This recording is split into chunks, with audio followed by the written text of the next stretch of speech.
Hello, everybody. Welcome back to Britton's Hangout Hour, episode 59, or 58 or 59. Let me look here. 59. All right, we're good to go. I am here today with Josh Walker, noted Australian indie author. How you doing today, sir? Very, very good, man. How are you? I'm doing all right, man. I'm doing all right. Just had a day. I saw a movie today. Now I'm Nice. back What'd you say? home. I saw a new Bob Marley biopic because my dad and I like his music, so we saw the movie. Very It, cool. it was it was fine. It was Mhm. fine. I've been really bad at keeping up with movies recently, though. So Oh, I'm the same. I'm the same. I have to say though, I don't mind a good music biopic. It's just that they're so few and far between these days. yeah, and a lot of them are not great. There's some that are. I liked Rocket Man a lot. Oh yeah, Um, I haven't seen that yet. I saw Elvis last year. oh Have you seen that? no, but I don't really love that filmmaker's music or not music. I don't like his films because Yeah. it's funny. It kind of makes sense that he took on an Elvis film because like his is kind of his films that he's made. It feels like you've partied. Actually, he's a fellow Australian, so there you go. There. Um. Baz Luhrmann, yeah. Yeah. Yeah. His films kind of feel like you've partied really hard, and then you like wake up the next day and you're like, "What happened?" It's like that. So I guess it makes sense he got He into does this nail movie. that part of Elvis's life, I have to say. That's good, I Yeah. guess. I had a buddy who's a big fan of Elvis. He saw it. He didn't really care for it because he wanted to make an Yeah, it's Elvis an odd film. biopic. Yeah, yeah. No, no, I get you. I get you. If I had to pick a Baz Luhrmann film, it would be Romeo and Juliet. But anything else that I've seen of his, I completely agree with you. It's so frenetic and kind of off the rails, and I find it really hard to kind of get invested in. You know. That's interesting. I kind of I call I call Romeo and Juliet, at least the Baz Luhrmann version. It's like Shakespeare on crack. Like Yeah. it's very up to 11, very just like a lot of shouting, a lot of over the top acting. And Oh, yeah, yeah, 100%. I mean, take that with what you will, but I've heard his first movie's pretty good. I don't know if I don't know how much Oh, BookTube you watch. that was the one with Richard Gere, right? What's the name of that movie? Like he said, it was Is that the about one that I'm ballroom thinking? dancers. I Yeah, can't. yeah, yeah. Ah, what's the name of that movie? That's a classic. Um, Strictly Ballroom. Strictly Ballroom. Oh, yeah, that one. Yeah, yeah. I don't. I mean, Yeah, that's a good film. I don't know. I don't know how much BookTube you watch, but Matt from I Matt do watch on a little bit. Books Oh, yep. mentioned that he liked it. So he is also an. Well, it's funny because he's an He's Australian as well, Aussie right? American, lives in Germany for some reason. I don't know. A worldly guy. Yes, exactly. Yeah, it's yeah, I'm from Oklahoma, so I don't know much about that. I have been to other parts of the United States. I haven't been across the pond yet. Maybe someday. But Yeah, no, fair enough. so you've written some things, or you are writing things, or I have written some things and I'm writing some other things. Yep, 100%. you have been. I think if I remember, you have been interviewed by a couple of people. Actually was talking to Lydia the other night. Oh, yeah. Olivia Um, Elliott. Lydia Elliott. Yeah. I saw Yeah, you she's were on her fantastic. channel. Um, Yeah. I actually hope to have her on my show at some point because very smart lady. Oh, But yeah, you should, man. She's very, very smart. Yeah. what? So like what? So what have you written? If you want to pitch it real So quick, because I haven't what actually I've read got any out of right them. now is no, no, you're good, man. There's so much on the list, it's like an inexhaustible list. Even for me, I struggle to keep up with stuff. But what I've written now is a novella. So this is it. It's called The Rest of the Gods. And this is kind of like a prequel to my series. So the series is called The Song of the Sleepers. And I actually find it super hard to pitch my stuff, but I've had people tell me that it reminds them a little bit of The Wheel of Time crossed with Redwall. And I can see where they've gotten that from. Um, But yeah, Are there it's an epic anthropomorphic fantasy. animals in Redwall about anthropomorphic animals? Yeah, there actually is a race of anthropomorphic animals in the series, but they don't have a massive spotlight, but they are there.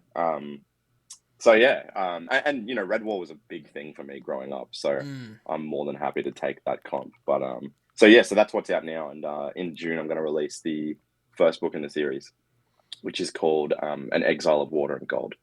Mm. Hmm. Okay. Um. I mean, what made you want to write in? So you're an indie author because Hmm. I've been trying to well, for one, I've been trying to read more indie books, and I'm trying to talk with more indie authors. See, I talked to AR Witham the other day. Very nice. Yeah, I talked with Joe Byrne, who's a friend of mine and friend of the channel. Um, so like, what I'm got? very excited to read Wistful Ascending at some point. Yeah, I actually have it over there. I haven't read it. I'm hoping to read it sometime this year. I was gonna read it this month, but this month has just been stupid busy, so I haven't really had a lot of Yeah, time to do a lot of reading. Um, same here. but yeah, I do want to read some of his stuff.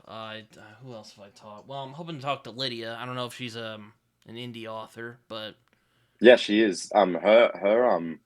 Her stories are really cool because they're actually on an app. yeah, I So saw she that. actually, yeah, it's mad. Like her and her partner are both software.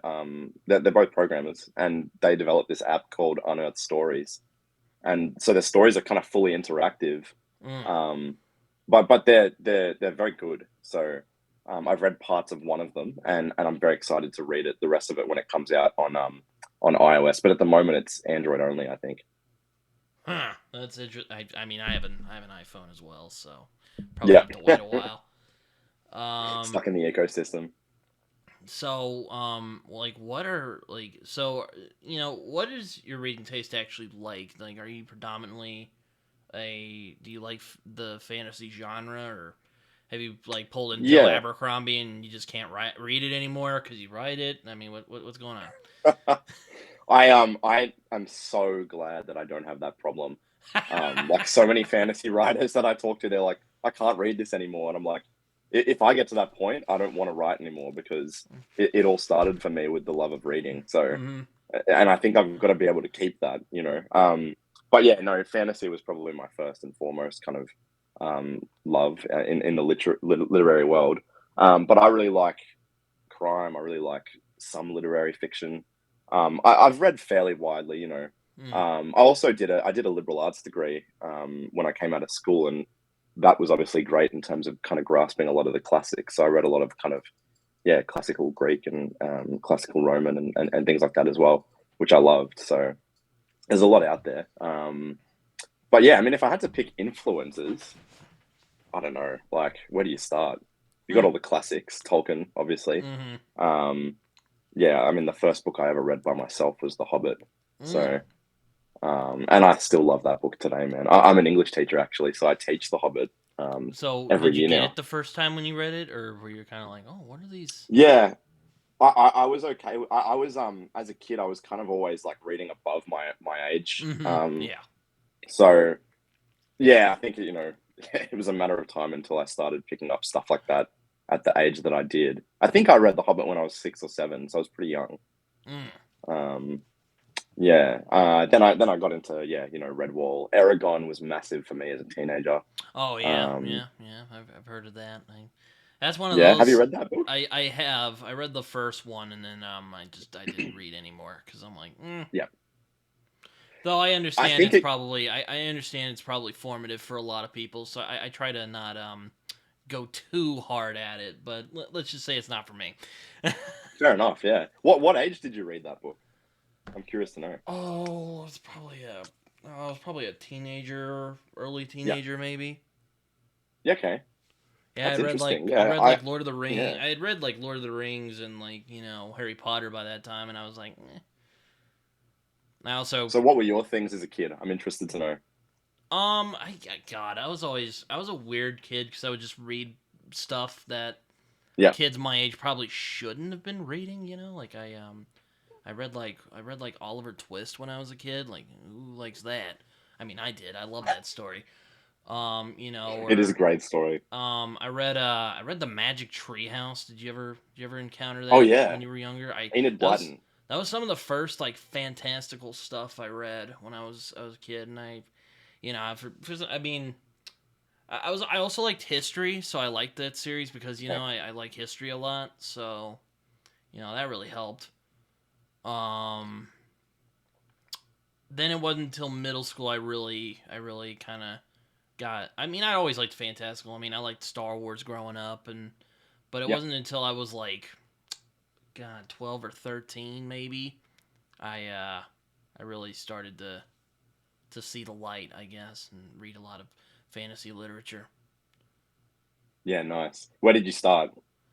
Um, I either started with Well, I mean, like I said, Magic Treehouse. I Yeah. read stuff like The Time Machine by though that's more science fiction.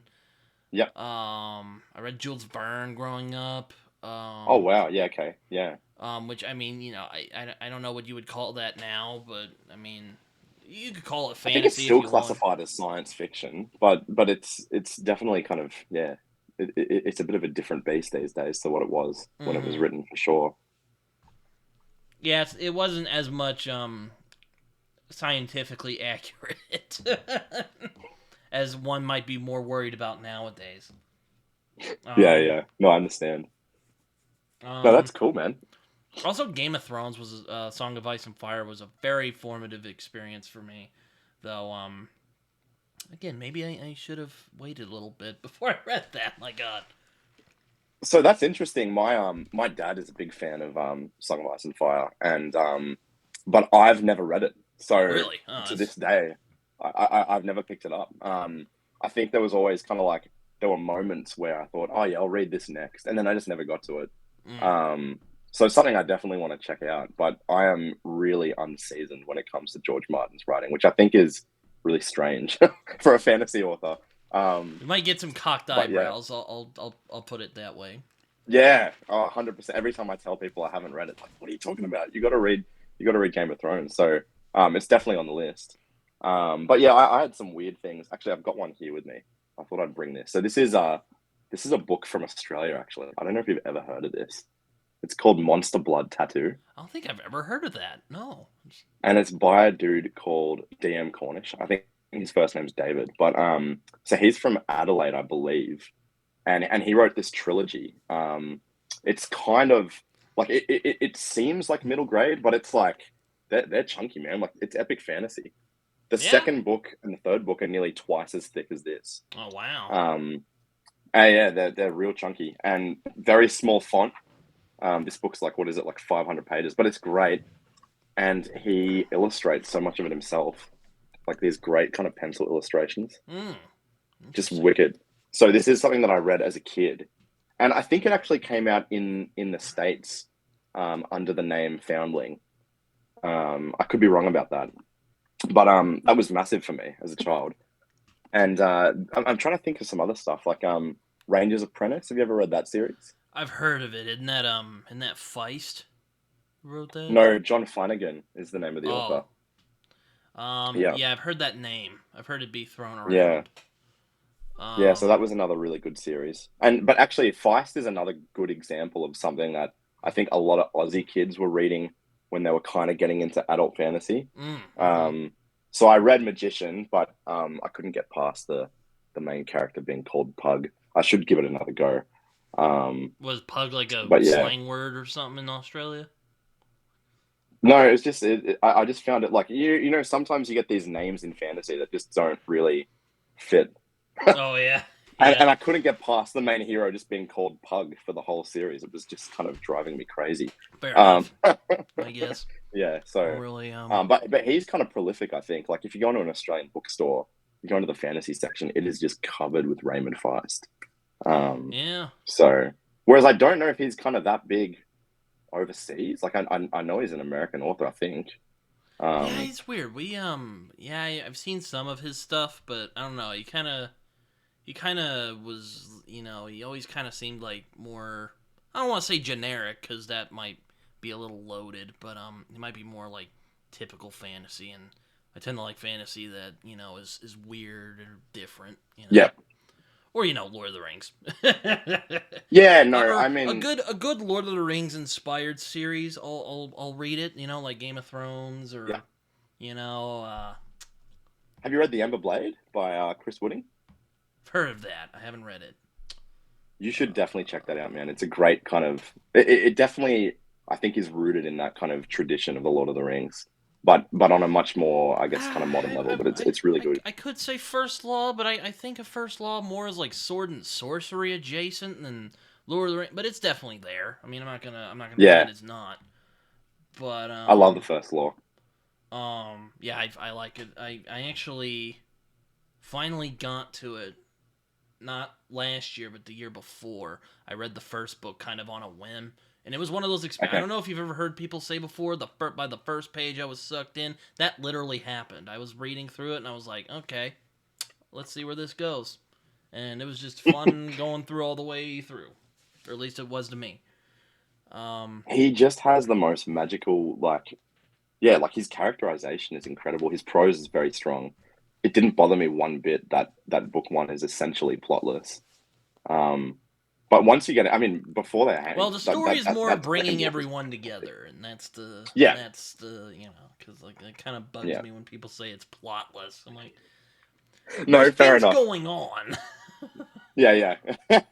It's just kind of slow. Yeah, And yeah. It definitely doesn't follow that kind of typical, story mountain beat by beat kind of yeah, no. formula, which is not a bad thing at all. Yeah. I mean, Baez is I mean, he's like a jackass Gandalf, I guess. Yeah. I've kind of pictured him the same way, to be honest. Glockter's my guy, man. I love Glockter. Yeah, no, Locta's. I don't know why, but like I am like I love this man, and I looked it up. Yeah. Everyone else seems to really like him too, and I'm like, I guess I'm not alone then. Yeah, that or I'm. It's scary how much people say they can see parts of themselves in Oh Glockter, including God. me. Including me. I think it's because like he just has to go. He just has no patience for the minutiae of life. Where Yeah. he just like he hates stairs because like his ruined leg. He can't deal with stairs anymore. I think maybe that's Oh, yeah. why. But I don't know. It's just like I also like Logan Nine Fingers a lot, but I like barbarian characters. Yeah, okay, for sure. Did you ever read like Conan and stuff like that? Oh yeah, I read the first. I have the three Conan collections that Del Rey put out a few years ago. I Yeah, very read nice. I read the first one. And I really enjoyed myself. Yeah. It's good stuff, because like a few years ago, I went on a sort of. I was trying to read more like non Tolkien esque fantasy, so I read like Conan and Elric. I mean, Elric's which is kind of funny now that Elric's sort of making a comeback because they put out those omnibuses a few years ago. Yeah. Um, I read Fafhrd the Grey Mouser. I actually want to reread that at some point. I should reread a lot of those because I don't know if I was appreciating them correctly at the time. But it's interesting time that I live in. There's still a lot of fantasy I need to catch up on. I mean, Yeah. uh, hoping to read. Well, I read Sinlin of Sins. I actually just finished that last night, at least as of the recording of this. Um, I finished that last night, and I really liked it. So That's Josiah Bancroft, right? yeah. I Yeah, thought it was very good. pretty I good. haven't read that yet. Mm, Um, I'm really excited to pick that up. I mean, like if you're bored of if you're bored of the kind of sword and sword or Lord of the Rings, inspired stuff, then I mean you could pick Yeah. up Senlin of Sins and have a good time with it. I mean, I don't read a lot of steampunk, but I enjoyed that book. I enjoyed it. I thought it was good. It was one of those I didn't have a lot of thoughts about it when I put it down, but it's definitely one that I liked. I enjoyed reading it anyway. Yeah, no, that's good. I think I kind of felt the same way growing up with as China Mieville. I don't know if you ever read any of his work. Oh yes, it's funny you mentioned that. Mm, His Bazlag series is magical. yeah, yeah, Perdido Street I Station, man. It's I fantastic. loved Perdido Street Station. I also really enjoyed the Scar as well, but Yeah. Perdido is just like right. It's like it's very close. Like it's very. I don't know. No, I get you. I think I've for me, my favorite of his is The City and the City. Did you ever read that? that was actually my first one. I want to read that again actually because I don't know if Yeah, I was in the right space. Also, I read it at church camp, so that was interesting. It's that's funny. so funny. I'll never forget this. I was reading The City and the City and Blood Meridian and some other book I can't remember at the moment. I was reading those at church camp, and I'm like, oh my! I think back now, I'm like, what was I thinking? Bringing those books along. Oh, that's fantastic. Ugh, You but know, that's so funny you say that because I read The City and the City basically straight after high school. And mm. I remember finishing my final exams and coming home and just being like so excited to be able to pick up a book and read it for fun, you know? And yeah. That's funny. And the first Actually, thing I went to was The City and the City. And I also read that alongside The Road by Cormac McCarthy. So that was kind of like that's it's that's some dark awesome. shit, man. Yeah. That's awesome. No, but like I liked it, and then I read Perdido Street Station in 2022, and that just blew me away. I'm like, oh my gosh! Now now Yeah. I go bother everyone to go read it. Cause He's very good. oh yeah, though I mean the last couple of books I've read from him have been kind of meh. I read Iron Yeah. Council. I thought that was. Yeah. I might need to read it again at some point, but I don't know. And Embassy Town, I don't think I was in the right headspace to read it, but that's Oh fine. no, I've tried to read Embassy Town probably 5 times, and I just can't wrap my head around it. Yeah, I You know, know? right? God, it just gets weird. Like, look, I know Mieville's really. I'm actually hoping to read. Funnily enough, I'm actually hoping to read Unlondon sometime this year. Yeah, yeah. I don't know when I'm gonna That's do not a that. bad book. I Yeah, okay. also started Kraken, but that was during COVID time, and I was kind of going through a rough time at that point, so I put it down. Not because I wasn't enjoying it. I thought it was a Yeah. lot of fun, but I wasn't really, I was like, well, I'll put this down, and I'll come back to it. It's still No, over fair there. enough. It's staring at me. But There's another really good one of his, which is Railsea. That's a yeah, really good book as well, which you should definitely check out. And another one of his that's more like a recent release is This Census Taker. I don't know if you've read that, I was but going to that to me read is that just a last year brilliant novella. for Mm, Halloween. I just didn't get around to it. And it was very it was not fun. Or well, I was kind of sad because I was really wanting to read that for Halloween. yeah. Look, for what it's worth, like it's quite considering it's more of a novella, it's quite dense. But I actually did that with my friends. We've got a book club and we'll meet up and chat about books every kind of couple months. And we did a reading of that book kind of right next to Notes from the Underground by Dostoevsky. Huh, And it was that's interesting. yeah, yeah, it was really interesting. I'd recommend it Be actually. It like was this something be that like really this surprised us. weird, this weird kind of I guess I've heard like I've heard like what the pitch is and it sounds really cool. It's this Mm, kid and he has this dad and some freaky stuff happens. Um yeah, some weird stuff goes down. In like this big like classic of literature, Dostoevsky. yeah, yeah. I've never. But I'm you know, terrified to Dostoevsky's read Dostoevsky, man. Oh man. yeah, he hits hard. I will say, like, Crime and Punishment, man, is just like that's too much for me. You know, that's like too dark. But Notes from the Underground was brilliant. I really liked that, so it's I'll have to worth giving it a check it go. out at Actually, some point, whenever that'll yeah, be. yeah, yeah. You It's got to like be in the right War. headspace, though. Exactly as you say. It's like War and Peace. I'm like, oh man, I don't know when I'm gonna read it at some point. I don't know when, I'm terrified of that but I'm book. gonna do It's it. too thick. I know, yeah, right. It's like, good lord. Like, there's a couple of those, like Infinite Jest. I'm like, oh my gosh, I don't think I can do it. Or like, House of Leaves, which is like a horror novel, and Yeah. like you'll read it, and there's like, it's crazy. Like I've skimmed through it at a bookstore, and there's just like pages of where like he plays with the format. It's really weird. Mm, mm, Um, yeah. I remember actually having a teacher at school who this is pretty funny, but he used to supervise us during we used to have like a free reading slash study period at school. And he used to supervise us and he had been reading War and Peace I think since I was in grade 3 or 4, and he would only read it. He would only read it in that reading study period. And so we kind of got all the way through to like year 10, which is, 2 years from the end of school. And he finished it one day. He finished it one day during our reading period, and he just smacked it down. And he was like, all right, let's go out and play some sport. It was So, great. do you guys like, well, I imagine you guys call it football over there. We call it soccer in America because, No, we we have call a, it soccer as well. oh, Yeah. really? Oh, okay. Yeah. So in Australia, we've kind of got like three different football games that are kind of like the big thing. So where I live in Victoria, we've got the AFL, which is actual football, not soccer. And then in New South like, Wales and like American Queensland, they've got football? uh I'd say not probably AFL. The rugby league in New South Wales and Queensland, which is Oh. called the NRL, is similar to American football. Oh, yeah, yeah. I Um, had a buddy who played yeah, rugby, and it sounds really hardcore from what he told me. Oh, my God. I mean it's occasionally entertaining to watch, but I mean you guys have it right. Like I don't know why these guys don't wear helmets, man. Like it's absurd. Like Just to the show how amount of tough they are, I guess. Like, oh my god, I watch them yeah like hit each other. I'm like, oh no, why do you not have yeah any yeah. pads?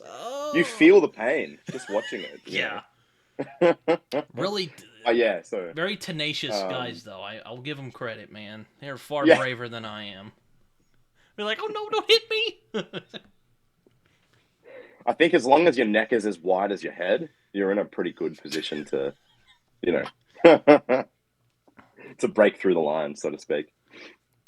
Yeah, but fine. So it took him 7 years to complete War and Peace. Yeah, I know. What an effort. Oh my god. And in one hour period as well. Like, it's brilliant. Wow, that's But that is interesting. a hefty book. Yeah, no, it's like he has like War and Peace. Then he has Anna Karina, which also very chunky. Yeah. Which I'm a writer myself, and I just actually Yep. wrote my first novel or well, not too long ago. We'll say I don't want to say recently because it wasn't Congrats. like too. Thank you. I mean, maybe I just haven't become more. Maybe it's just because I haven't been doing it as long. But I don't know how you write that much. Like I want to know how Yeah, they man. do it. Yeah. I think for me, like I'm writing epic fantasy, so you kind of do feel pigeonholed into a bigger word count from the get-go. But I've written other stuff in the past, and definitely I don't feel like I can kind of over extrapolate. Like I feel like I'm naturally fairly concise, if not sometimes underwritten. Um, so my word counts would always be, under the ballpark for what I was doing. I don't know how these guys are pumping out stories that big. It's just incredible. I don't know. They must have a I don't know. I mean, I guess with epic fantasy, I guess it's not really a I guess it can't be too much of a stretch because I mean, there's some chunky boys in fantasy. I mean, I haven't read the Yeah, Wheel of Time yet, but oh my gosh, those books, it's chunky. Yeah. yeah. And And I've there's heard some brilliant books in that series, but there are some books in that series that are just fluff, just straight yes, fluff. I've heard there's a section of the series that people call the slog. They Yeah, know seven to that ten, it's man. basically a waste of, or not. I don't want to say it's a waste of time. I don't want to get the Wheel of Time fans mad, but oh, You know what? I'm a Wheel of Time fan, and I will heartily agree with you. Like, I've heard that point called the slog. It is not a fun read. Like when you get to that no, point. no, actually, it's interesting. Like, there's a lot of kind of debates about the slog, but a lot of people will say it starts at book 7 and it finishes at book 10. I tend to think it starts at book 7 and it finishes at book 9. I didn't think 10 was actually as bad as people say it is, but I definitely don't think it's a very good book. um, but yeah, man, book 8 and 9, bloody hell, they were a grind. Yeah, Yeah, I mean, I'm really picky with like fantasy series because like man, I'm I was talking about this with a friend of mine the other day, and he was like, "Yeah, I get where you're coming from, man. I mean, if you get towards think it was actually Ben from Genghis Khan. I was telling this Yeah. too, but he was saying like he was like, oh yeah, I can imagine you get towards the end and you're like that was what we were building towards the whole time. Like just wasted my time here. But I mean, I try not to knock things I haven't tried yet, but I haven't really been appealed to Wheel of Time yet. Maybe someday. No, fair enough. I think like I read it at a very kind of formative time in my life. So the first six books really worked for me, and the payoff at the end was brilliant, I have to say. But I think part of that I give credit to Brandon for, to be honest, because I think he just wrapped up that series fantastically. Um, but yeah, I definitely don't recommend it, especially if you're worried about the level of investment you need going into it. It's the same kind of trepidation I've had with Malazan. Like, I'd love to read Malazan, but I just don't. I don't know if I've got what it takes to Well, I to mean, get through. the thing about Malazan is that it actually sounds like something that would appeal to me because I like darker stuff. Mm, I mean, I like Perdido Street Station, and well, that book can get pretty dark at points. You yeah, know, but absolutely. again, it's like, First law, yeah. I mean, my God, like what is it, 10 books? Like, I And I have think it spans like, doesn't it span like thousands of years or something? I don't know about that, but I heard it goes to different continents. I'm like, oh my Yeah, God, I mean, okay, maybe if oh God, I don't want to beat the China Mieville horse too much, but like, I mean, okay, yeah, but if it's like Bez Leg, where you know like it wraps up at the end, you're like, okay, like that makes sense. But if it's like a continuing thing, like I'm like, oh man, that's yeah. oh man. I get you. I actually I went on a bit of a like standalone bender the last few years just because I just needed stuff I could kind of crunch through and see the whole picture in, you know. And I love that feeling of reading a fantasy novel, especially, and just getting the whole package. Um, yeah, like there's, I mean, Neil Gaiman is like the perfect example of Oh this. yeah, yeah, yeah. You can read American Gods, and it's a self-contained masterpiece, you know. So far, American Gods is probably my favorite fantasy novel of all time. I was. That's It's funny you brilliant. mentioned that. I was just talking about that not long before we got on this chat. Because I was watching Laura. She's a huge fan of that Fantasy Awash on Oh YouTube. yeah, yeah, yeah. Big fan of that book. And I'll admit I was a little salty she didn't invite me on to talk about it with Dr. Philip Chase. But I'm okay with it now. But it was a great conversation. But Yeah. yeah, I was just like, man, you know. But I love that book a lot. I'll admit that was a magical experience reading that in my senior year of high school. I was like, oh man, this Oh, is great, man. mine was my first reading experience of that book was in my first year of uni, and Oh wow. one of the subjects I took was philosophy, and I actually really like philosophy, but Mm. philosophy is kind of broken into two main, I guess, areas of study, which is you got metaphysics, and Mm-hmm. then you got epistemology, which is the study of, I guess, knowledge itself. Mm-hmm. And epistemology always kind of wigs me out. I feel like I'm not smart enough to kind of take it all in. It's So I would just sit there in epistemology classes and just read American Gods. And oh man, it changed my life. yeah, Honestly, yeah, it's a life changing book. it'll do that, and unless you really hate Mm. it. And I've met people who genuinely don't like that book, and I can see why. I mean, it's not, Yeah, it's not it's for everyone.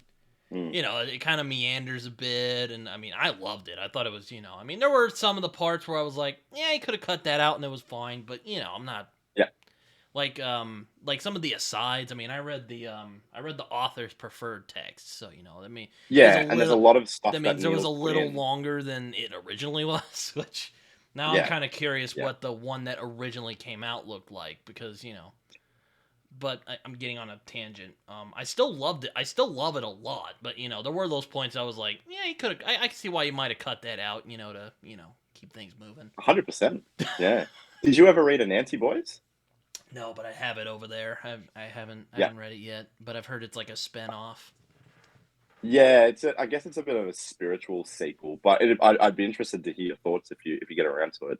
Um, Um, same with the Ocean at the End of the Lane, that they kind of step in each other's territory. Those three books. oh, I did read Um, Ocean. That's funny. I actually read Ocean at the End of the Lane.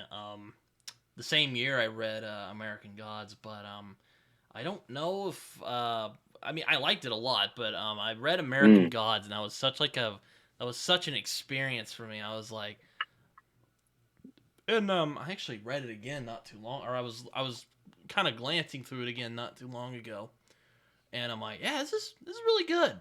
Yeah, I like this a lot. It's no American Gods, but I like it a lot. yeah, yeah. I felt a very similar way to you actually.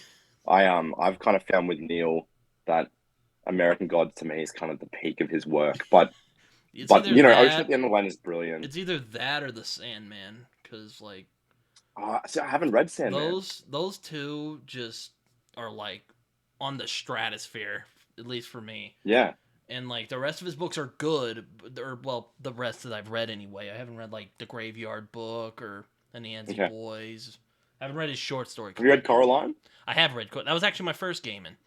Because I love Coraline, man. It's great. I saw the film, creeped me out, Yeah, it's and so eerie. it creeped me out. Read the book. I'm like, this is really good. You know, I Yeah, read that when I was in like God. I read that I was in or I read it for the first time. I was like 10 maybe. yeah, Cause that's super cool. and then I read it again when I was in middle school, and I'm like, oh, this is cool. You know. um. I wish I'd come to that book as a younger kid because I read Coraline as a young adult, and I love Coraline, but I think it would have been so cool to read it as a kid. I did see the movie actually as a kid, Oh um, yeah. and yeah, I was super creeped out by the other mother. She still terrifies me to this day. Oh my god. Yeah. Yeah, I'll admit it is like the like hand bit at the end yeah, is much more terrifying. like cinematic in the like than the book. The book she just like has a picnic and it crawls over and it just falls into the. Yeah, yeah. You're like, oh, I'm like I don't remember it like that, you know. But yes, No, that's cool though, man. I enjoy gaming a lot. I like his. I call his style darkly whimsical. Yeah, that's a good way to put it. And I think he fuses a bit of that kind of mid 20th century kind of stream of consciousness thing with his work a little bit, but he doesn't go hard with it, which I really like. Mm-hmm. I don't know, the guy's just so smart. Like I could listen to him talk for hours and not get bored, you know. Um, Yeah, I yeah, listen. actually, have you heard? There's another great author that is kind of in the same ballpark in my head as Neil Gaiman. A guy called Graham Joyce. Have you heard of him before? Graham Joyce. Graham Joyce.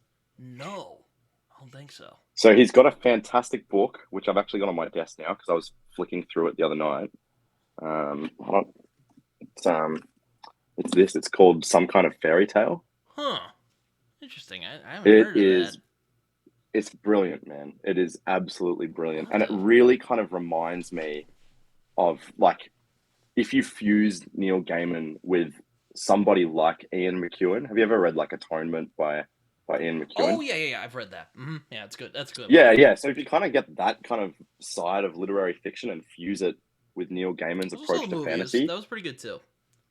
yeah, great film, right? Really good film. But yeah, that's kind of what this reminds me of. It's definitely worth a go. It gets overlooked a lot, man. I'll have to add that to the ever expanding, never Yeah, I know. ceasing list of Don't books. ask me for recommendations because I won't stop. I know. I read the Gentleman Bastards books last year, and Yeah, I thoroughly enjoyed two of them. The third one was I could tell his heart wasn't in it. I'll put it that way. I talked about it on my channel not too long ago, yeah. actually.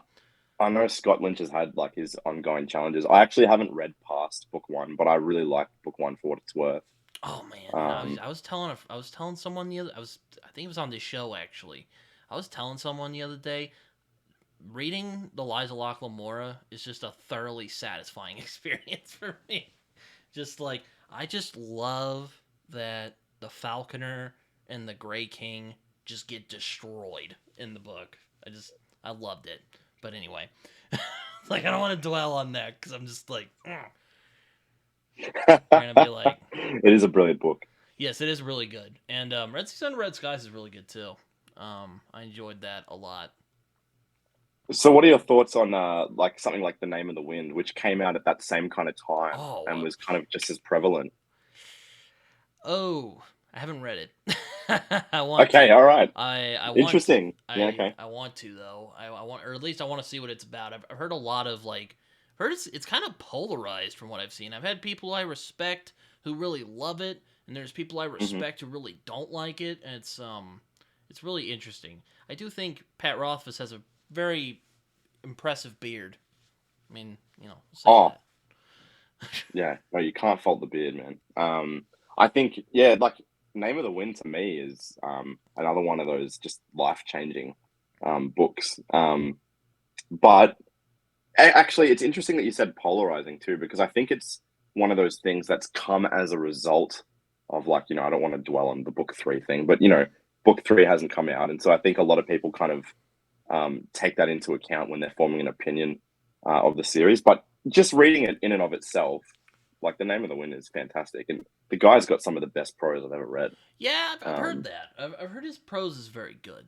Like, oh, it's amazing. It's beautiful, honestly. Like it's just incredibly rich and readable all at once. It's yeah, it's fantastic. I love the unreliable kind of narrator trope. Like that's mm. something that I've always found really, really interesting. So yeah, no, it's definitely worth a go if you've got time for it. Yes, I've heard, or well, I've heard it's good. Like most of the criticisms I've heard is like the main guy's like a Mary Sue, and then I'm like, well, isn't he like a unreliable narrator? So that might be downplaying like stuff he said wrong, but That who is my knows? counter argument to this. Everybody says that, and I disagree. I actually was talking to Olivia Elliott about this the other week, Mm. and like the Mary Sue thing for me does not hold up once you've read the first two books because the main character is so unreliable. Like everything, honestly, is going to be held in question until that third book comes out, and even then, I don't know if we'll ever really know what happened at certain points in the story because of the main character, and that to me is very intriguing from a writing point of view, right? I will say I really, from what I did hear about it, I really liked the hook. Like I really enjoyed the hook. Like this guy kind of comes across this like what is he, like a barkeeper when we meet him or something? Yeah, And yeah, he's like, innkeeper, "Hey, yeah. I'm actually this like really important guy who did this thing a long time ago. Want to hear about it?" And he's like, "Sure." I'm like, "That actually sounds really cool. I want to read that." Yeah, it's kind of a cool thing that like I know Anthony Ryan did something similar with Blood Song. Did you ever read that book? No, again, I've been catching up on fantasy recently. Yeah, So no, that's okay. That book kind of came out at around the same time, and it's again one of those yeah, like first person unreliable narrator stories where the guy's talking about his life in retrospect, and it's just brilliant. That stuff's just so cool. yeah, I mean, I guess the last unreliable narrator fantasy I read was Black Leopard, Red Wolf, which was another one I thoroughly enjoyed. Oh. Um, Yeah, I've got that on my shelf, and I still have not had time to pick it up. But it's one of those things that I think I need to be in the right headspace for as well. yeah, I mean, it's definitely not for everybody. There's a lot of slang in it, like from Mm, um, I don't want to say African slang. Um, it's very, I mean, I'll admit I'm hardly an expert when it comes to African mythology, but I knew a little bit about it, such as kind of how they would tell their folk tales, and also there was some of this that came from Neil Gaiman, so thank you, Neil. um um so keep that in mind, and you'll yeah, probably okay. get a kick out of it, or maybe you'll pick it up and like I was mentioning it the other day, is like I don't hear anyone talk about this, and I just got a splurge of comments going, this book sucked, so that wasn't fun. I've heard some really polarizing things about that book, so I'm interested to see what it's like. I actually bought it in the year that it was released, but I never got around to it, so that's something I'll have to check out at some point. Yeah, I mean, I guess I like I would call it the, or this is gonna sound kind of pretentious. I kind of like the kind of poetry of the narrative, I guess. The kind of how they speak, I guess. I like that a lot.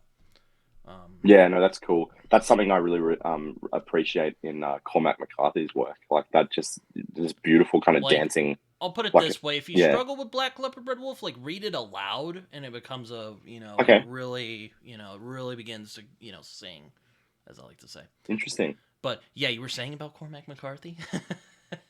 Yeah, no, like I love the way that Cormac McCarthy kind of just dances off the page, but it's also very kind of direct language, that he uses. Yeah, I don't know how he Um, does that. Like it's direct, mm, but at the same time, you're like, what is he saying? Like I'll admit, I'm actually reading one of his books right now, The Crossing, which I've only like barely I have not read that. I've barely just scratched the surface of this puppy, but yeah, it's very much that I don't know how he does it. He writes with this Yeah, like very elegant style, but it's very like direct.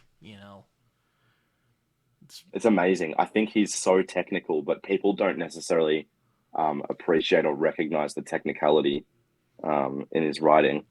But or well, I don't yeah, know how he's he did wonderful. it. He sadly passed away last year. I know. Um, Yeah. I mean, he lived a full life, but I was still pretty sad about it. Oh, absolutely, Yeah, my friend was like, "Dude, he absolutely. was like 89." I'm like, "It's still sad. Like, come on, Yeah. come on, dude."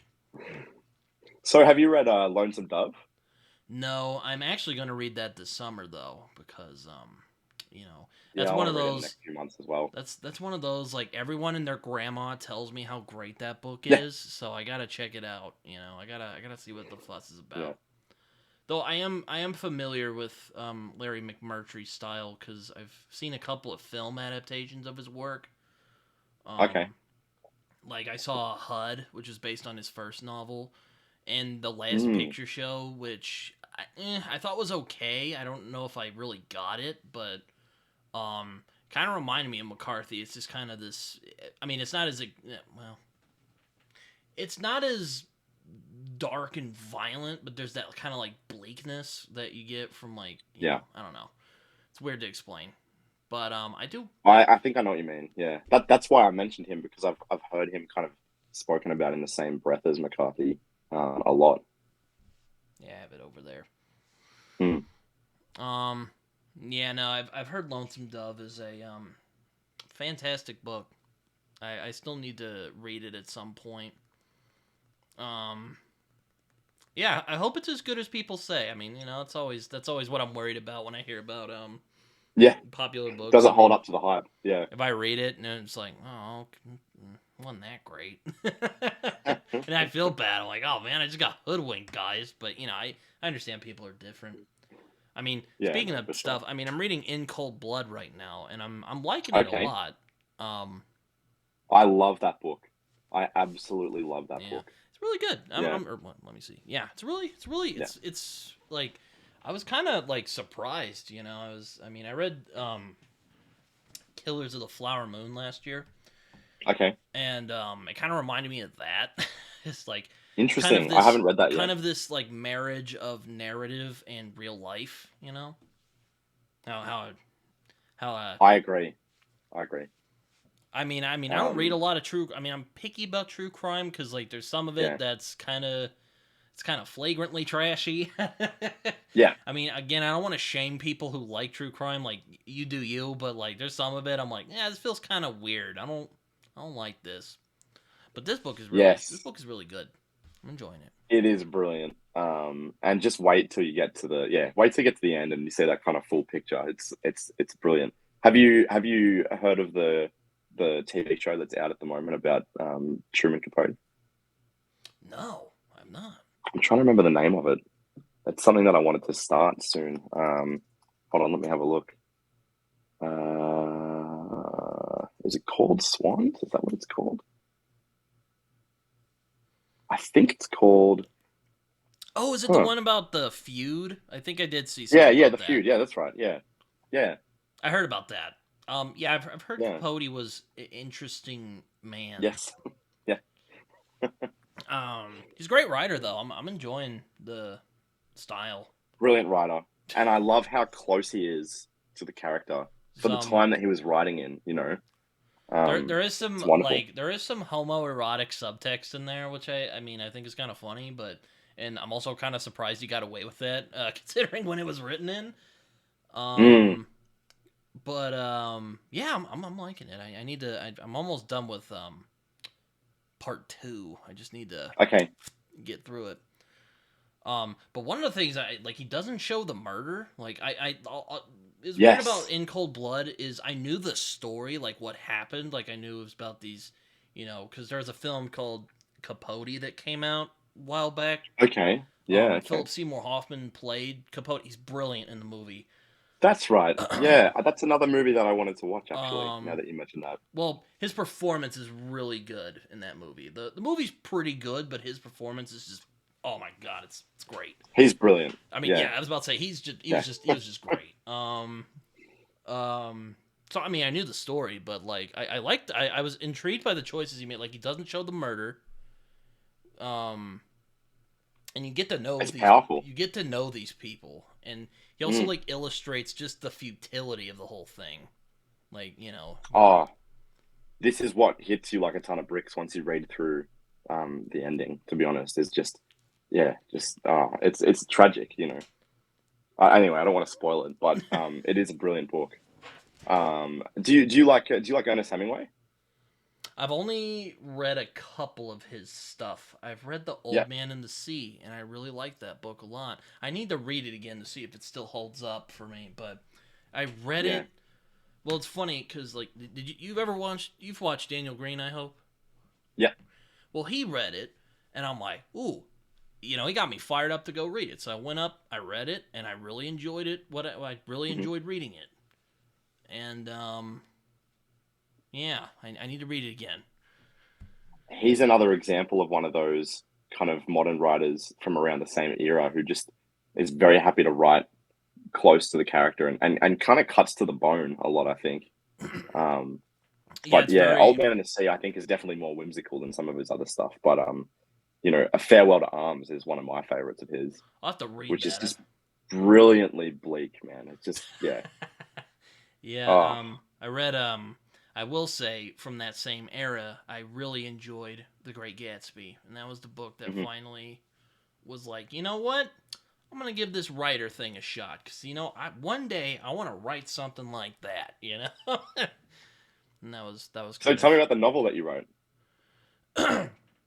Well, it is a fantasy novel, Hmm. um, called A Plague of Nightmares, which if It's a cool if title.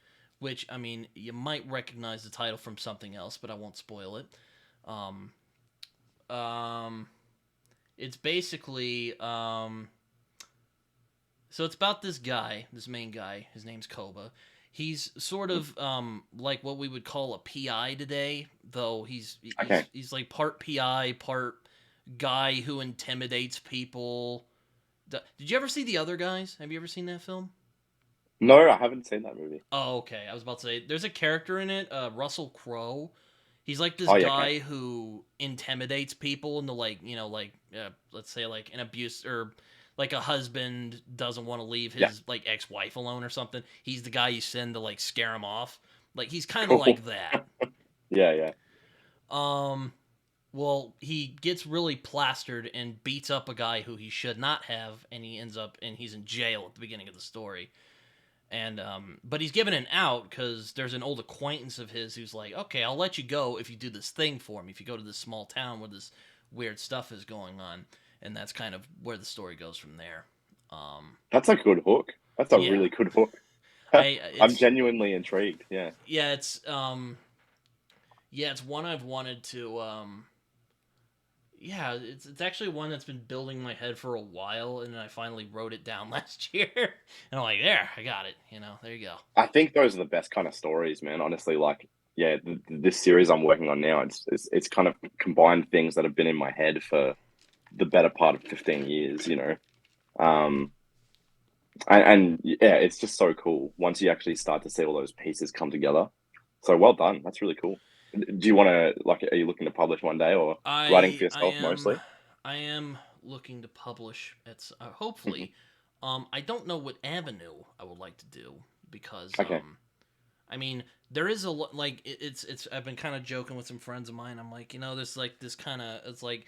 Here's self pub. It's looking kind of sexy, but a good. That's not really a Yeah. given bet. But then I thought about it. I'm like, well, traditional publishing isn't a solid bet either. Like, it's very much based on luck, from what I've learned from other writers Yeah, I've met. I think it's a harder. Yeah, I think it's a hard pick. You got to really choose what's going to work for you. Um, it did take me a while to kind of decide on going the indie route. I'm very glad I did. Um, but that's I mean, I'm a control freak I with this mean, kind of stuff. So I guess if I do self pub, I want all the booktubers. I'm gonna harass the booktubers to come talk to them because I want to get this book out there. All right, I want some yeah, people to read it. You know, I'm sure you felt the same way.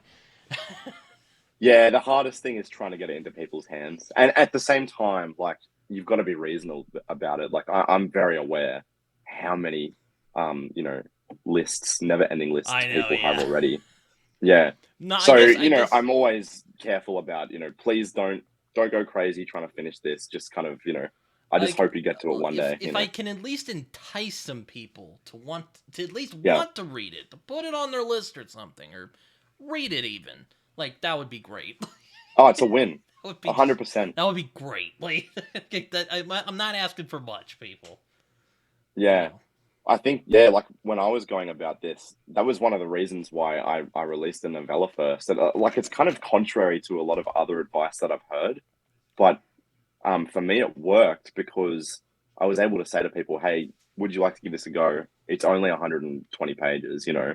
So Mm-hmm. there's a lot less investment there, and it's kind of an easy grab, I think, for people who just want a quick change of pace in between what they're reading or whatnot. So that's proved to be really beneficial, but I don't necessarily know whether that would work for everybody. Yeah, it was kind of Um, funny. I my it's like 80,000 words. My draft yeah, anyway that I have so far. Um, it was like two because that's good. I tend to think in like page count rather than Yes. like word count. So Yeah. originally it was like 288 pages. And then after I Yeah, gave it that's to not too long. so I gave it to my friend who's a editor and he basically told me all the dumb filler words I should get rid of. So now it's down to like and even some passages he was like why is this there? Anyway, Mhm, um mhm. now it's at like 256 pages. I'm like, oh, okay, which again is why I'm hesitant to do Transpub because, like, my God, if I tried to give this to Orbit, I don't know if Orbit takes books that are like hell under 500 pages. Yeah, I mean, there is kind of like, from what I understand, a bit of like a scale in the industry, and from what I've heard with epic fantasy, it's kind of the sweet spot is like 110 to 140. But if you're not writing in epic fantasy, I mean, it's then well. The thing I is, think you've like, got room to play it's with. not really an epic fantasy. It's kind of like Yeah, it's like well, for one, it's kind of a throwback to like pulpier fantasy, like Elric yeah, and yeah. Conan, and well, I was initially because like funnily enough, this was originally going to be the story that is a Plague of Nightmares. Now was going to be a Solomon Kane, which is one of Robert E. Howard's characters. He was actually the real Hmm. popular one before he did Conan. It was going to be like a fan work of that, but then I'm like, but then the Okay, story I came up with, I was like, I don't know if that would work for that character because, like, he's not really like he's an interesting character, but like he's not really a person like you or me might be. So I right, had to right. switch it around a little bit. Um, No, that's fair enough. And um, is it set in a secondary world? yes, it is. Yeah, It's inspired by colonial period America because like I haven't seen that in fantasy. I mean, that's cool. I know there's like Flintlock fantasy out there. I haven't read a lot of it. I mean, well, I did read Pretty Oh on yeah, Street Station, but yeah, that counts. Um, yeah. Brian McClellan's the one that comes to mind, I guess, when I think of Flintlock yeah, fantasy. I haven't read him yet, but Mm, I've heard he's good. But I saw that setting. I'm like, I think there'd be some interesting stuff to go on there, and like, there's like this religious order of, which that's kind of my Solomon Kane play with. It's a bunch of like Puritans running around. They're basically warrior Puritans, That's really cool. Yeah, that's really cool. Because like I've always been kind of interested in like the Puritans, like they're just the weird costumes, the like beliefs they had, and like I'm like, I agree. uh, I've felt the same way. I mean, I grew up Christian, so I you mean, know, I know and I you're not can't see anything American, of but like, myself in yeah, yeah. But you know, it is bizarre. You know, it's really bizarre. Um, how that just spread like, you know, like a nearly like a hive mind. That kind of mindset that the Puritans had. But that's cool, man. It sounds like you're tackling a really interesting kind of yeah, I'm hoping so. corner of the market. I'm working on something else at the moment, but I do hope to get to the sequel of that, which will be more of a because this first one I was trying to well, not I wasn't trying to be super subversive, but I was trying to buck the trend where it's like, you know, and no shade to any of the chunkier books, you know, I've read you know, I read The Blade itself. It's a great book. You know, I mean, it's a Hmm. chunky boy, but it's a great book. You know, I didn't want to overwhelm the reader. Like I'm like, here's this very Yeah, very small scale story that you can follow pretty well, and you know, there's some weird magic stuff going on here, but I didn't want to like overwhelm them with like that kind of Sandersonian sure. level Yeah, of like now multiple POVs and stuff like that. the next book will be more like a traditional fantasy quest, except it'll be dealing with some heavy topics, so I'm probably going to do some more research before I because Yeah, the subject I am tackling God, I don't want to sound like I don't want to say like it'll piss a lot of people off, but it's definitely a subject to be dealt with some delicacy, so okay, I'm gonna see if I can read a little bit about it to kind of get the idea, so I'm not just making it up out of my ass. absolutely. Yeah, yeah. And I you can mean, probably find some good sensitivity readers and stuff if you need to. possibly. I mean, Yeah. you know, I've seen some debate go on about sensitivity readers on like the internet. What do you think about that? Because like that's Yeah, I think in some ways it's necessary, mm, um, but I think obviously, and this is the danger with any reader really, is that everyone brings their own bias to the table without realizing, right? Like that's just what we carry as people. It's just like our life and our experiences accumulate into who we are. mm, Um, so at the end of the day, like whatever feedback you get, you are the one that gets to decide how you're using that feedback, right? Um, I think that's the most important thing to remember. But at the same time, I definitely think they're important. yeah. What's I your take? mean, it's interesting because I have like a kind of mixed view on it. Because like on the one Mm, hand, like there's like the knee jerk reaction, and then there's the I need to think about it for a moment. Like when I think about it for a moment reaction, like my knee jerk reaction is no, like I didn't know I was, I don't really want to be told how to write, but then I think about yes, it, I'm like, well, yeah, I don't want to like, I don't want to write like racial stereotypes in my book, like, insulting racial stereotypes or any of that stupid crap in my book. Like, I don't want to do that, I don't, yeah. I feel that would be trivial and, of course, insulting to the reader, because I try to, it's, Yeah, it's about getting that balance right. And I think it's also hard sometimes to know. Like I've had this myself where I'm writing and I kind of have to double back and think, you know, what have I put on the page, you know, and really think about like what it means to people who aren't me. And that's hard to do. Like innately, that's hard to do, right? Because you're writing what you want to read, usually primarily. mm-hmm. So considering the audience can be difficult when you get into the meat and potatoes, you know. Um, but I mean, look, a beta reader is important, whether they're a Yeah, sensitivity reader or yeah, not, right? definitely. Yeah, I'm definitely gonna be So like, look. I mean, I would probably be like, look, like try to take yourself out of the equation and just like, yes, because you might feel, like this is fine, but like, just think about what particular readers might think, and then like, tell me what you might think, and I might do that, but I don't know. That's I think that's a good approach. Yeah, absolutely. I think although I will say one of the hardest things to do when you're first getting started is find beta readers yeah, and find good ones, you know. It's difficult. It's really difficult. Yeah, I mean, I'm lucky. I found some friends who are willing to kind of shoot straight with me. So Yeah, that's always a good thing. I won't pretend that. Now there are some times I'm like, maybe you're being like, maybe it's just my self doubt here. But sometimes I'm like, maybe you're being a little too nice. I don't know. There has to be something yeah, going on here. But it's probably just. Well, part of it is probably me, being doubtful of myself. yeah. But I It's don't think very easy I to try not carry to. that kind of imposter syndrome. I try not to. I mean, I don't think my friends would lie to me per se. I mean, I know there's some people who are like, I don't want people blowing smoke in my ass. And I'm like, there might be people who genuinely enjoy it for what it is at the moment. Yeah, Which, that sometimes means you're probably not gonna get the most like sound advice, but it's good to get it's good to get those feeler outs, that there is an audience there. absolutely. And I think yeah, I look one of the arguments is like don't ever go to family or friends, but I kind of dispute that because I think if you find the right friends, they, as you say, they can be incredibly transparent with you, Oh, and that's what you I need, let right? my dad read Plague of Yeah. Nightmares, and I mean, he had his thoughts on it, and Hmm. there was some of them that were good, and there was some of them I'm like, no, but And that's he the shot point. Yeah, straight with me, wasn't yeah, and he wasn't just going, oh, this is really good, he was actually like, okay, you could do this kind of, and we might I'm actually hoping to my you're okay. alarm.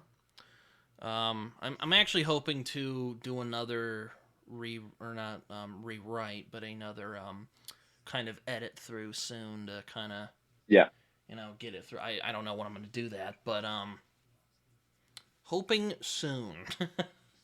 no, that's really cool, man. Cause like I wish you all the best with that. oh my gosh, like seriously, my worst nightmare is if I just threw like if like I knew I wasn't now I'm not as naive as I used to be because like I wrote a really terrible zombie novel when I was in high school. And I looked at it when I was older, and I'm like, "Wow, that was really terrible. I am not doing that anymore." I was like, don't want to do something like that." Now, I will say, when I read A Plague of Nightmares, I think the writing was a lot better. But I'm like, there's still some things to be done here, so it's not, I'm not just Yeah. gonna put it because I used to put it on this site called Wattpad, Oh yeah. and I used to just write them and shoot them out, and I'm like, I am not gonna do that anymore. I'm gonna edit it, I'm gonna make it as good as I can make it, and I'm gonna shoot it out there. Yeah, I think like that's definitely been my mindset as well. And I think there is a point there definitely is a point in the process where you realize, okay, I actually do need extra sets of eyes now to really try to point out stuff that I'm not seeing anymore. Mm-hmm. Um, yeah. Having said that, like I'm the same as you. Like my dad is basically the whole reason why I read in the genre. And so he'll be one of the first people that I pass stuff to. But as always, you're in control of how you use that feedback. Absolutely. Yeah, I know. I was kind of struggling a little bit because my friend sent me his feedback back, and I would kind of go back and forth with him about it. And he's like, "Dude, you don't have to say you don't have to you don't have to do everything I suggest to you." And I'm like, "I know. I'm used to when people tell me to do things. I'm used to doing them. Yeah. Yeah. It's I'm used to And it's following hard directions. sometimes It's to, hard, man. Like." yeah, Because it's hard. It's also you're also like, hard this to, guy wants me to do better. yeah. I don't Yeah. want to just ignore him. you know. Now there are some stuff I was kind of like, okay, this was done on purpose. I'm gonna leave that there, but you know, Yeah. not too often. I tried to, I tried to weigh the options a little bit. I was, so, but Yeah, absolutely. that's And I how I think, edited anyway. That's yeah, And I yeah. find the project I'm working on right now, the writing feels a lot cleaner than it did. So that was nice. But it's just been again, I'm in school at the moment, so it's been really tough to Yeah. do anything. So what are you studying? I'm going to college for well, they call it professional media, but it's basically journalism because Yeah, cool. Oh, that's great. because my parents are like, "Oh, so you like writing? Well, okay, let's try and be practical about this." And yeah, so I'm learning a lot of skills, um, Like I was actually doing a thing the other day where I was on a news camera, so that was fun. Because That's really my cool. my school has like a newsroom. Like I don't Yeah. know what the local news is like in your country, but it was pretty neat. Um, but yeah, no, it's there's a lot of like I've learned how to edit a lot better. So if I have like if something happens, God forbid, during this chat, I can just whoop, cut it out and Yeah. get back to get back to where we were. So people are like, "What's all this dead air for?" Yeah. Yeah.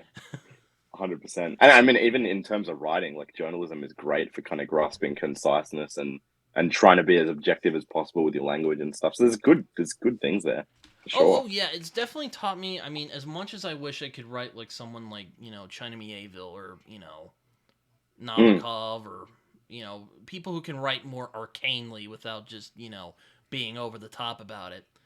Um, I find that journalism is important because well, one, it makes you better at talking to people. I've learned, and two, when you are writing, it makes your writing more concise. Oh, absolutely, Because like man, they bang absolutely. like if you walk into a journalism class, they will bang it into your head the first day. Mm. Conciseness, keep it no fluff. I mean, and it's all about the audience, right? Like you got to consider your purpose, Yeah, and what's that? That's for people to be able to grab it and you know get it in there as fast as they can. yeah, as like efficiently as possible to just shoot it in there. Yeah, Now, sadly, yeah, sometimes I have a habit of rambling, so sometimes my writing might sound rambly, but I'm working on it. yeah. It's all stuff that you polish out over time as well. Everyone's kind of got that Achilles heel, in their writing that they've got to work out how to fix. Yeah, like another thing, like people are always like, "Dude, why are there so many commas in your work?" I'm like, I don't know. I just like putting him there. I have to continue the thought, and it's like I am a big defender of comma you can usage, put a but part of period. that is being an Australian. And my friends they're always giving me a hard time. They're always like, you can put a period here somewhere, and I'm like, I know, okay. It's just yeah, it's funny. I was actually talking to my friend Colin last night because we're actually reading In Cold Blood together, and he's like, "Yo, Okay, Truman Capote, he really likes his commas," and I look back, I'm like, "Yeah, I guess he does." I didn't that's think of that. interesting. That's interesting. Yeah, no, I mean, you're not doing the Cormac McCarthy thing where you just don't use speech marks. no. God, I love Cormac McCarthy, but I don't defend that at all. oh, I just, oh Lord, I wish I could see speech marks. I mean, again, this is just another one of those. I don't know how he does it. Like you can tell who's speaking, even though like it doesn't use quotation marks, doesn't Mm, usually say who's talking. Um, I don't think I could do that because I'm no, very much like I mark down my I cross my T's and you know I do all that absolutely. stuff. I don't. It's, I I have certainly caught myself writing like McCarthy, but I try to keep that to a minimum. I mean, I as much as I would love to write like McCarthy, I don't. I think he's on another level than I'm at. Yeah, and he always will be. Yes, and he always will That's the be. thing. Yes, I don't. He always will be. Yeah. Yeah, he's one of those guys. Like you mentioned Mm, Hemingway earlier.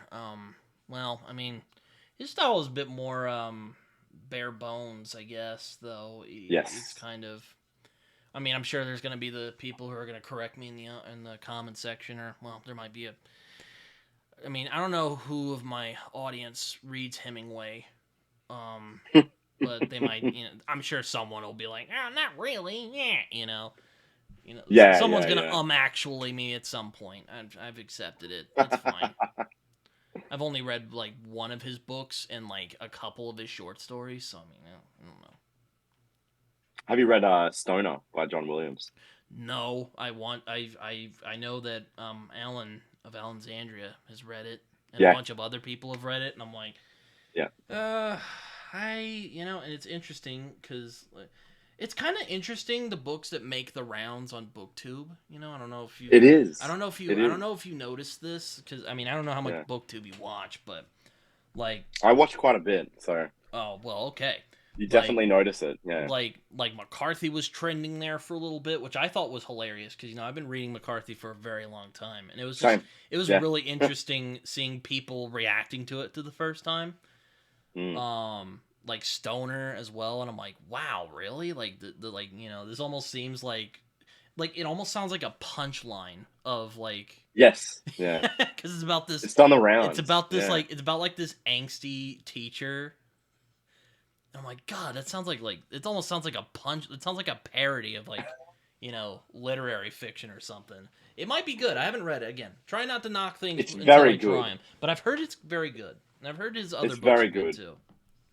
I think there's a particular audience for stoner, and it's usually going to be um, the more introverted types, Um, but once again, very direct language, and yeah, it's a good read. 100% worth it. Yeah, I've heard it's navel gazy, and I'm like, I Yes. like navel gazing Yeah. as much as the next man. Yeah. Um, so I'm not against trying it at some point. It just I haven't felt the itch yet. Like like Lonesome Dove. No, fair enough. I'm feeling the itch. Like I wanna read it this summer. It seems like a summer book for Yeah. some reason. Um, Yes. I agree with that. Yeah. though yeah, it's fun. There's actually a funny story about Lonesome Dove. I have a friend. Her name's Amanda. She lives in Texas, and her hometown is the place that Ah, inspired Larry McMurtry when he first started Lonesome Doves because there's a church there called Lonesome Dove. I think it's a Baptist church because it's Texas. that is very There's a cool. bunch of Baptist churches over there. She's very proud of that fact, and she's also a big fan of the book. So yeah, I'll be sure and tell her how it is when I get around to it. Yep. Um, Yeah, absolutely. That's really um, cool. yeah, it's an interesting. Yeah, it was interesting. I was just like, wow, that's yeah. Yeah, she was telling me about when she went to some haunted houses in, I think it was New Orleans or something. Amanda, if you get this far, you can comment down and tell me how wrong I am. Uh, she, but um, yeah, I always thought that I always bring that up when I hear about Lonesome Dove because I'm like, oh, I have a friend who knows all about it. Yeah, it's definitely one. It's cool to be able to make those personal connections with the story. Yeah, no, it's I actually read Grapes of Wrath a while back because that takes place in my home state, and it was interesting. I'll admit I didn't really appreciate it. I read it when I was in high school, and you know Okay. how it is. You're an angsty high school kid, and it's kind of this book about migrant workers moving from Oklahoma to California. You're like, this is kind of boring, but maybe I'll read it at some point. I like some of Steinbeck's stuff. I mean, if you like Hemingway, read Steinbeck. He's Yeah, no, fantastic. Steinbeck. Yeah, I haven't actually read Grapes of Wrath at all. One of the books that I did read, but I don't have a good recollection of is what's it called? The Winter of Our Discontent. Oh, Um, yeah, I haven't actually read that yeah, one. but I think the thing with him to remember is that I guess he's always kind of considering that kind of modern idea of what the American dream is in the context of the history that he's writing from. Mm. Um, so which I find really interesting. I mean, at the end of the day, he's just looking at the human condition through Oh a yeah, through a lens, right? oh yeah. I Yeah, mean, and that's cool. Of Mice and Men is one of my favorite books ever, Great book. and Yeah, I great also book. really enjoy East of Eden as well. Um, though Okay, I haven't read that. that one is I've had friends of mine who don't like it, and I can see why. I mean, it's for I mean, if you like family sagas, I'm sure you'll like East of Eden. I think it's also I'm very interested in religion. So, there's a lot Hmm. of talk of religion in that story, so I really vibe with that. Um Another book you might like, which is hold on, excuse me. got this here. This is one of my favorite books of all time. It's not fantasy. It's called A Tree Grows in Brooklyn Oh. by Betty Smith, Oh, I've not heard of and this. she's a writer from Brooklyn, and it is it's part memoir, but it is fictional. but it's absolutely beautiful. And obviously they're a Catholic family from that area around 1912, 1915, Mm. and it's just yeah, it's very moving. There's a lot of kind of themes of belonging and I guess like class division and stuff like that in there, mixed with faith. Um, so super cool book, highly recommend it. So you mentioned you like you mentioned earlier you like crime books. Um, Hmm. what kind of crime books? You mean like Agatha Christie, or or you mean like I don't Sherlock mind Agatha Holmes, Christie. or you mean like I'll more show you gritty my favorite stuff? crime author. My favorite crime author of all time is a lady named P.D. James. Oh yes, I've heard of it. She do Children of Men? She might have done Children of Men. Let me have a look. Yes, she did. I haven't read that. Um, but she I wrote the haven't either. Cordelia I Gray saw the books. film, and I really like Ah, the okay, film. yeah, yeah. She's wonderful. She's kind of that 1970s British police procedural stuff, but the kind of lens I guess that she's coming from is that early feminist um kind of thing where the main character is a woman and she's a detective and she's just fantastic. Her characters are brilliant. Hmm. Um, so yeah, highly recommend. I actually found out about her because I studied her at school and Hmm. um and I was obsessed, absolutely obsessed. So I read through all of her books. But another one that I like is Anthony Horowitz. I don't know if you've ever read I any have of his heard of work. him. I haven't read him yet. Yeah, he's the guy that wrote the Alex Rider like middle grade books. Oh, Um, yeah, I remember those. I've seen those Yeah, yeah, around. but he's actually like he's a very, very good crime writer, and he actually wrote what's that TV series? Ah, what's it called? It's like a super famous um crime series. Yeah, Midsummer Murders. Oh, Um, I think I've even heard of yeah, that. Midsummer Murders is like it's a British crime show. It went for like 20 something seasons of TV. And he wrote that. So yeah, he's brilliant. Really, really good. Yeah, I'll have to check him out. I mean, if my enjoyment of the first law didn't already give me away, I tend to like grittier stuff. Which, to be honest with you, Mm, I would actually really like to see Joe Abercrombie do a noir novel at some point. I think he would be yes, very good at it. he would be great at that, I have to say. Especially after reading something like Best Served Cold, where you get a picture of what he can do with that very kind of linear storyline that still revolves around, similar themes, I guess, to a Yeah. whodunit story. Mm-hmm. Yeah, It's well, I guess with that one, you already know who did it. yeah. No, but But it's cool. It's cool to see how it's reverse engineered over the process of the story. yeah, it's yeah, no, I mean, if I've seen other booktubers talk to him. Like, if I ever talked to him, I would ask him like, would you ever write a crime novel? I think you would do really well in that genre. I would really be curious to Yeah. hear what he'd have to say. But maybe that one day. It's one of those things like for me, so the book that is coming out in June, my first book in the series, is essentially a whodunit that's framed inside of an epic fantasy. Oh. So and for me, I just think there's just nothing as strong as a plot as police procedural. Like it's just you can read so many of these things and they're all utterly brilliant in and of their own right. Um, Um, Patricia Cornwell's another one, actually. I don't know if you've heard of her. I have If you heard like of her. gritty crime, I have heard of her. I haven't read her though. Excuse me. Jeez. very dark, man. Very, very Ugh. dark, but really good. Yeah. Um, I have read Patricia Highsmith though, Okay. who did the Ripley novels. I've only read a couple of them, but I really enjoyed them a lot. Yeah. Um, Okay. though That's one I'll have to check out. there is actually one that's funny. It takes place in Australia because, you know, Yeah. I've always wanted to go to Australia. I mean, I'm sure the venomous creatures aren't fun, but I've always wanted to see what the outback is like. And I've talked to It's some pretty cool. Australians who are like, eh, but and maybe when I It get depends on there, where you it'll go. what? depends on where you go. You know, like there's kind of like a monotony to the landscape in some parts of the country, but like when you look at it on a scale level, for me, if I drive from here all the way up to the north of Queensland, I'll be seeing, just dry bush transition slowly into really dense kind of tropical rainforest. It's pretty magical.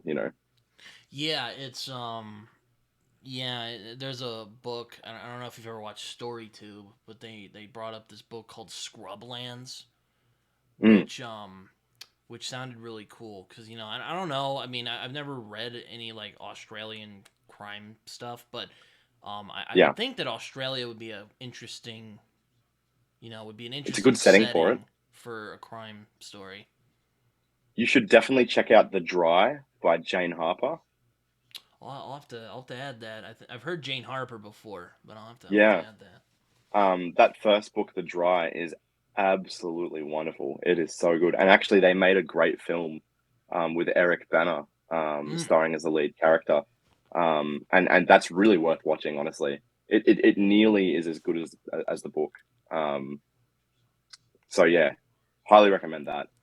She's a brilliant crime writer, and all of it's set in kind of different parts of rural Australia. So far from what I've read. Um, Also, I really like Dennis Lehane, or well, Lehane Okay, if you're Irish. yeah, I'm always that's another one. I'm always beating the drum, telling people to go read because I just think he's brilliant. I mean, a lot of people are like, "Well, where do you start?" And I'm like, "Well, like none of his books are that complicated. Like you could probably start yeah, anywhere, but A Drink Before the War, I think, is as good enough a place to start. Though, I mean, if you wanted to yeah. start with Okay, something like Mystic River, you could do that too. Except it's very heavy stuff, though.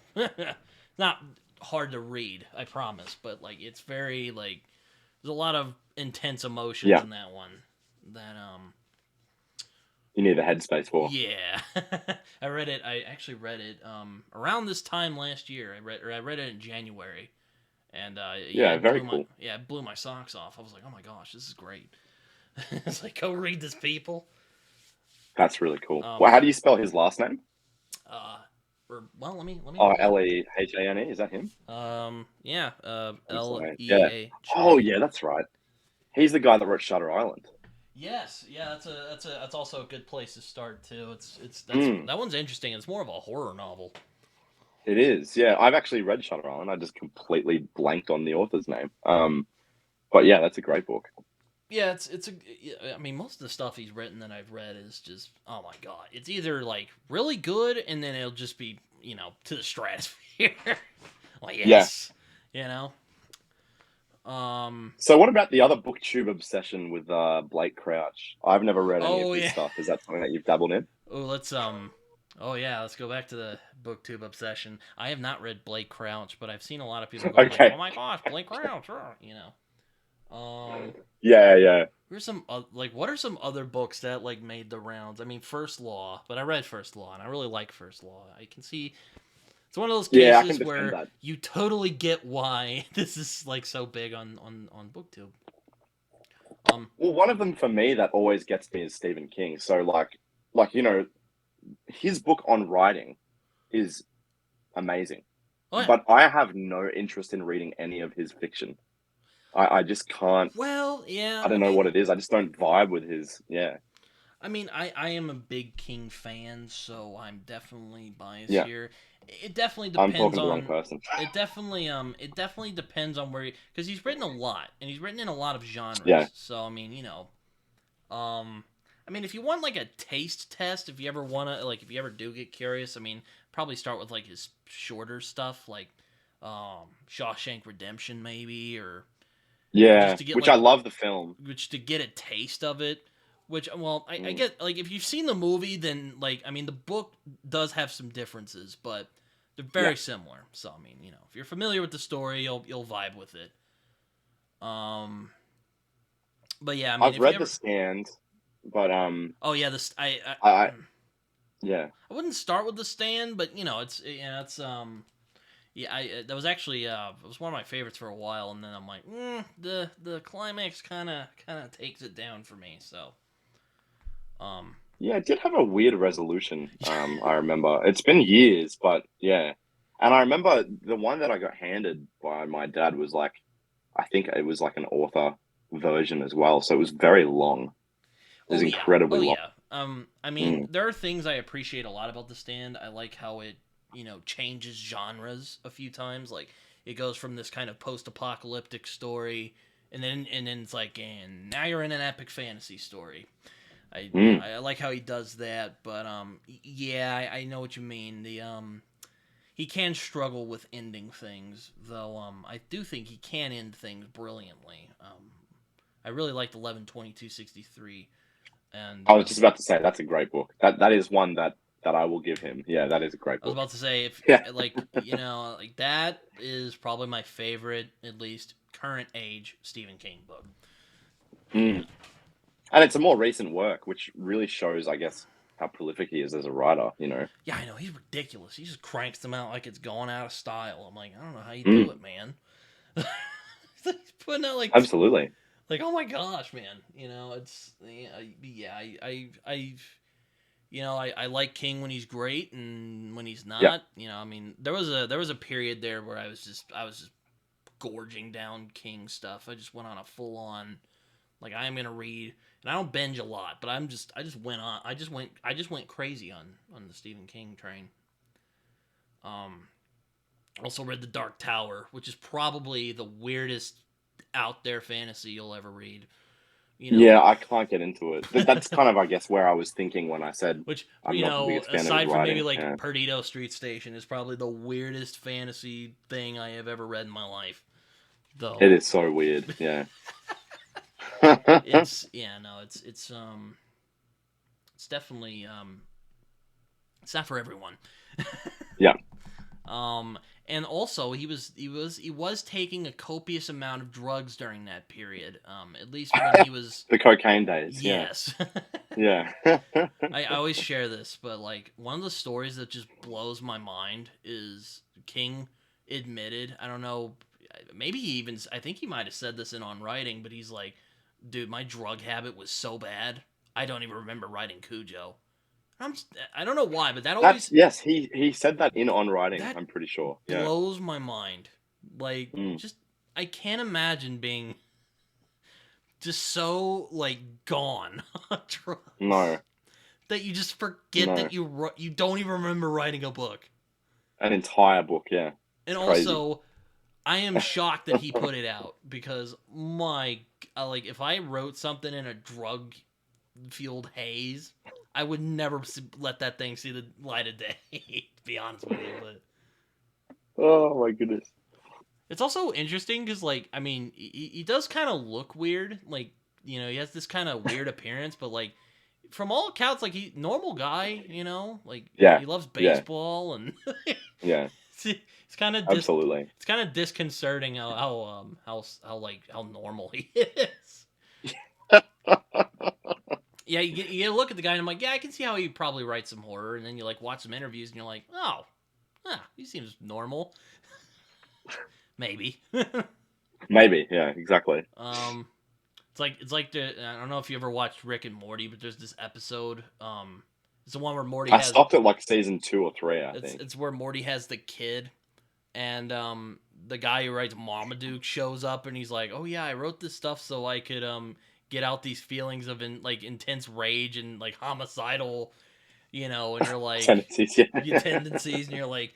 And Morty's like, "Whoa, man! I didn't realize he had that type of baggage." And I'm like, maybe Stephen King's that way, like he Yeah, like yeah.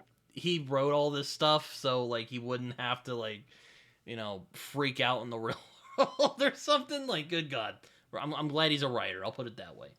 Yeah, I feel the same about like somebody like Gordon Ramsay, right? Like in the chef world. Like you know what I mean? The guy can cook, but he's clearly got some stuff harbored back there, you know. Yeah. Yeah, I mean, it's the, speaking, I was telling you about that church camp earlier. I was reading Blood Hmm. Meridian and The City in the City, and you know what else I was doing during that time? Whenever I had off time, I would just be watching Gordon Ramsay on my phone because I was just Yeah. like, subconsciously, I was trying to get kicked out of that church camp for some reason. But no one really cared. They were just kind of like, "Oh yeah, that's funny." Also, I kept it down. I wasn't about to. I was about to Yeah, alert yeah. people to.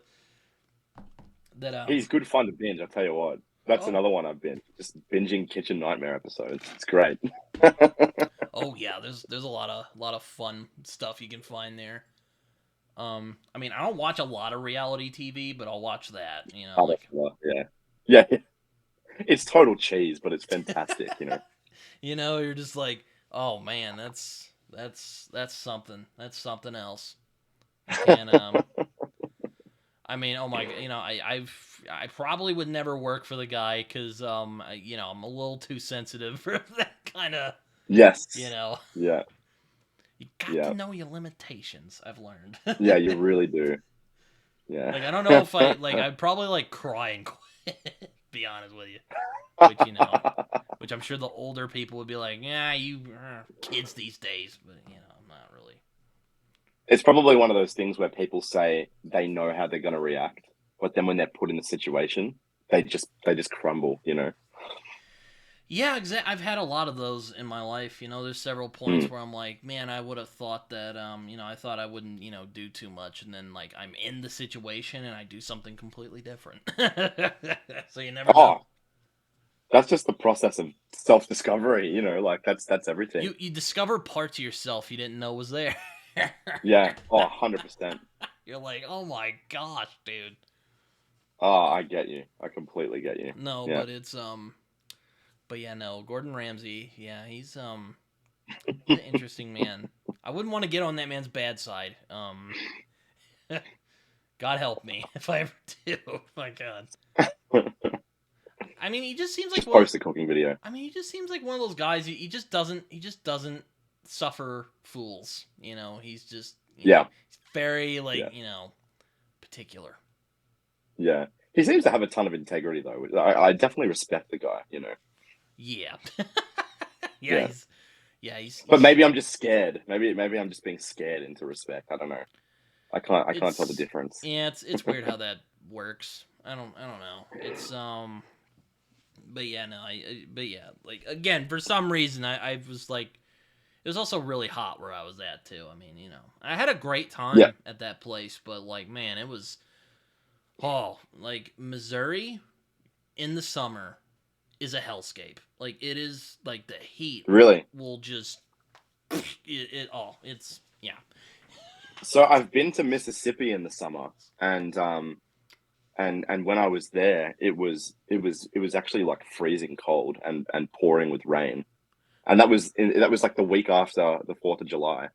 Really, Um, that's interesting. it was bizarre. Yeah, that was back in 2019. I actually talked to a guy on this show who's from Mississippi. And he's like, yeah, it's raining. I'm like, oh. Yeah. I'm like, oh, so you're like Seattle, and he's like, yeah, I guess so. I need to go back and watch that, but I don't. It's weird. I don't like hearing myself. Oh, I get you. I used to be a musician. I still play, but I used to hate editing records. Like just cutting records is just so difficult because you've just got to listen to your voice constantly. I hated it. Well, I mean, we've been talking, and I haven't really asked you about your writing. I haven't. Well, I haven't read any of your stuff. Fine. Well, we did talk about writing processes, but Yeah. but like, so what made you want to write the book you're working on now, or well, the one you're about to put out anyway? Yeah. Look, there's a few things. I think like with this story, there's just been some books, I guess, in recent history, that have just like stuck with me. That not even fantasy, but there's one book called The Over Story by a guy called Richard Powers. I don't know if you've heard of it. I've heard of Richard Um, Powers. My friend, yeah, I yeah, think my friend Jordan really likes him. he's good. I'd consider it maybe fantasy adjacent, but with a big kind of. He definitely leans in like politically, like quite heavy, which I don't necessarily like, um, but I love the Overstory because it pulled apart how important trees are, and I've been obsessed with trees kind of my whole life. That's interesting.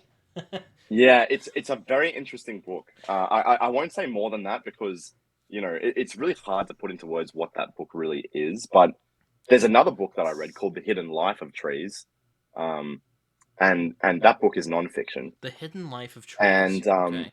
yeah, and I always wanted to write an epic fantasy about a race of people that lived in a tree. Um, Okay. so a lot of people kind of, a lot of people will say, "Oh, like Avatar." Well, I actually never really saw Avatar until recently, but Oh not Lord. even like that. Like I wanted there to be like a massive tree. So the tree in my world is kind of like the size of a nation. Um, and I guess I'm exploring things like bioluminescence, and the science of like fungi and like symbiosis, and how that kind of impacts um, how these people live in this tree, essentially. So the magic system, so to speak, revolves around bioluminescent science. The people aren't privy to it, Well, I will um, say there are but yeah. gigantic trees in Black Leopard, Red Wolf, and Lord of the Rings. Ah, very cool. That's Um, another reason to get into there's it then. there's also well, I'm sure you know this because you mentioned you liked Lord of the Rings earlier, but Yeah. there's Oh, tree absolutely. people. Yeah. Lord of the Yeah. Rings. Tolkien also loved his nature a lot. Like, He did. He did, and that was one of those things that sat with me my whole life. Actually, going into this story was that same thing. That kind of that respect for nature on like a level of pastoral care. Like that's something that Tolkien was really big on. mm-hmm. Um, I remember there's a great story of Tolkien, and obviously he was very anti-industrialization and stuff because of the time that he lived in. But there's a great story of him buying a car, and I don't know if you've heard this story. He No, I haven't. drives. He basically he drove this car into the middle of Oxford Street in London, and he just parked it right in the middle of the street, with his family inside, Oh and then no. just jumped out of the car and basically said, "Come on, like run me over," to all the passers-by Oh as a no. bit of a protest. Oh And no. and I love that, like stuff like that. Like he just lived it. Like the Lord of the Rings. There's definitely a lot going on there. There's obviously a lot of like kind of Catholic allegory and stuff that Mm-hmm. I don't think he wanted to overstate intentionally. But it's also a very like reactive novel to industrialization, and the rise of technology, and that stuff's always been interesting to me. Mm. So this series that I'm working on is kind of seeing a people go through this process of finding technology and understanding how they live on a scientific level. And that kind of challenges their ideas of spirituality, right? Because they think they've kind of been blessed with this power. Um, and so they're kind of That actually sounds coming pretty cool. to, yeah, thanks. Yeah, I like to think so. But yeah, I don't know. It's something that I've always been intrigued in is kind of, interpolating aspects of science with epic fantasy. I'm sure So, there's I'm yeah. sure there's other fantasy with trees in it. I can't think of them at the moment. Yeah, I mean, it's like it seems like one of those very cliche fantasy things, but then when I actually try to think about fantasies that feature a big tree, I can't think of many. Well, Magic Tree. Um, Excuse me, Magic yeah, Tree Magic House. Treehouse, absolutely. Yeah, and that's probably one of those like root kind of stories for the trope. Yeah, no, Um, it's. I mean, time traveling in a treehouse. I mean, that's. yeah. Oh, it's such a sick idea. Yeah, no, you're like, It's yeah, you so can do a cool. lot. You can milk that. You can milk that. Yeah, Yeah. and that's another thing with Redwall, right? Like I loved Redwall because the characters are on the scale that they are at in our real world, Mm-hmm. and that's really magical because the forest feels alive to these guys. Like it's like looking up at a god, Or for a did you ever mouse. read Which Oh amazing. man, it's the one with the rabbits. Watership Down. Did you ever Oh read that? yeah, oh yeah. Hey, I've got something behind me. Hold on, I'll grab it down. I've got this great edition. My parents picked this up for me last year. It's absolutely beautiful, Oh yeah, and it's oh an yeah, that looks illustrated great. hardback, Oh, in a sleeve and everything. And it's just I'll see if I can find some.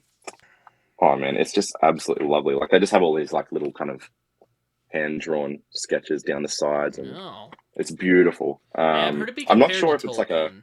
I've seen the movie. I saw that yeah, old animated film. yeah, with Um, the Simon and Garfunkel song as the introduction. yeah. Yeah, yeah, it's a great film. It's Oh a yeah. really good film. It's quite true to the book actually. Yeah, Um, I was kind of surprised at how dark it was. It's like, it is, I'm like, dude. It's oh, a there's gonna be dark cute little book. bunnies running around. Oh god, they're just murdering each other. it's a brutal film, right? Like there's blood everywhere. Like I know it's oh my god, it's you're just like bro, like calm down. yeah. Bunch of Yeah, rabbits. but I love that book, man.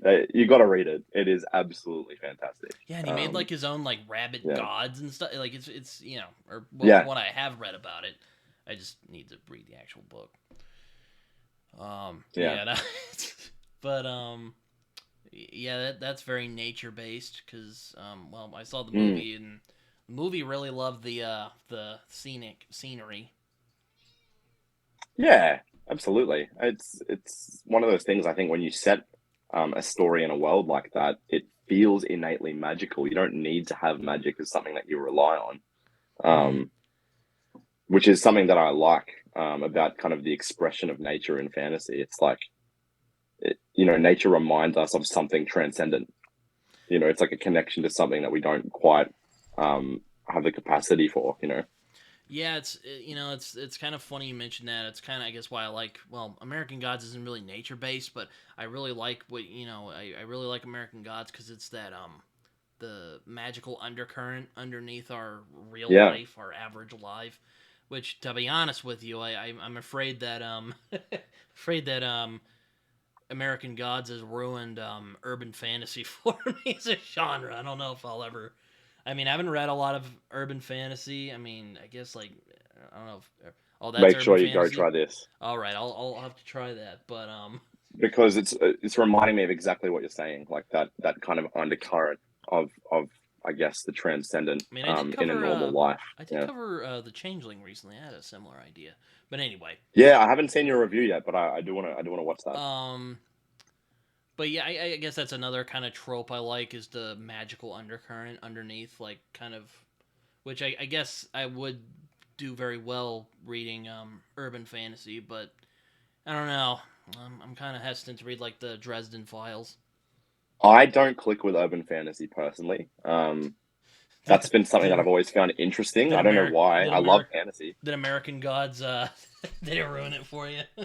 It might have been. It might have been what did it. I tried Dresden and couldn't really get into it. No, I didn't think it was bad.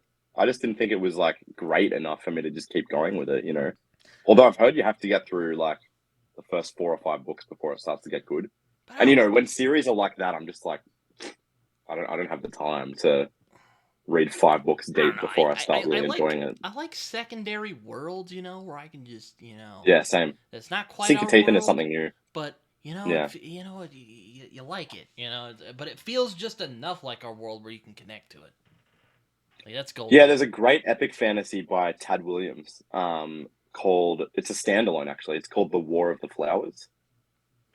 And it's basically about like a essentially like a washed up like rock musician who like goes through a portal into a fantasy world. So it's like a portal fantasy Huh. that's like semi-urban, semi-epic in a self-contained standalone novel. It's just brilliant.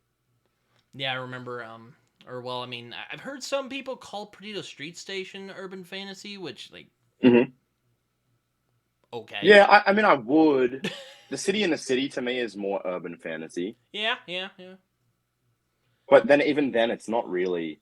Yeah, I don't know. That one defies There's categories. stuff like yeah, like Blade Runner, right? Like the story of Blade Runner, I think is inherently fantasy, but it presents as science fiction, and it also presents as something that's adjacent to that kind of in like anti-industrialization that's expressed in like Frankenstein, right? Mm. So there's stuff like that that's just like But super like, cool. we're going back to your book. um, Sorry. um, like so were you intrigued by Lord of the Rings because Yeah, they like there's Treebeard in Lord of the Rings.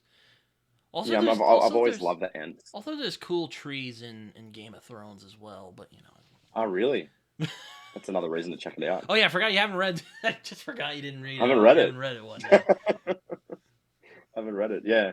I mean, obviously, there's also like Old Man Willow, right? In the Lord of the Rings, and like Old Man Willow is kind of an interesting um thing because it's incredibly evil, you know.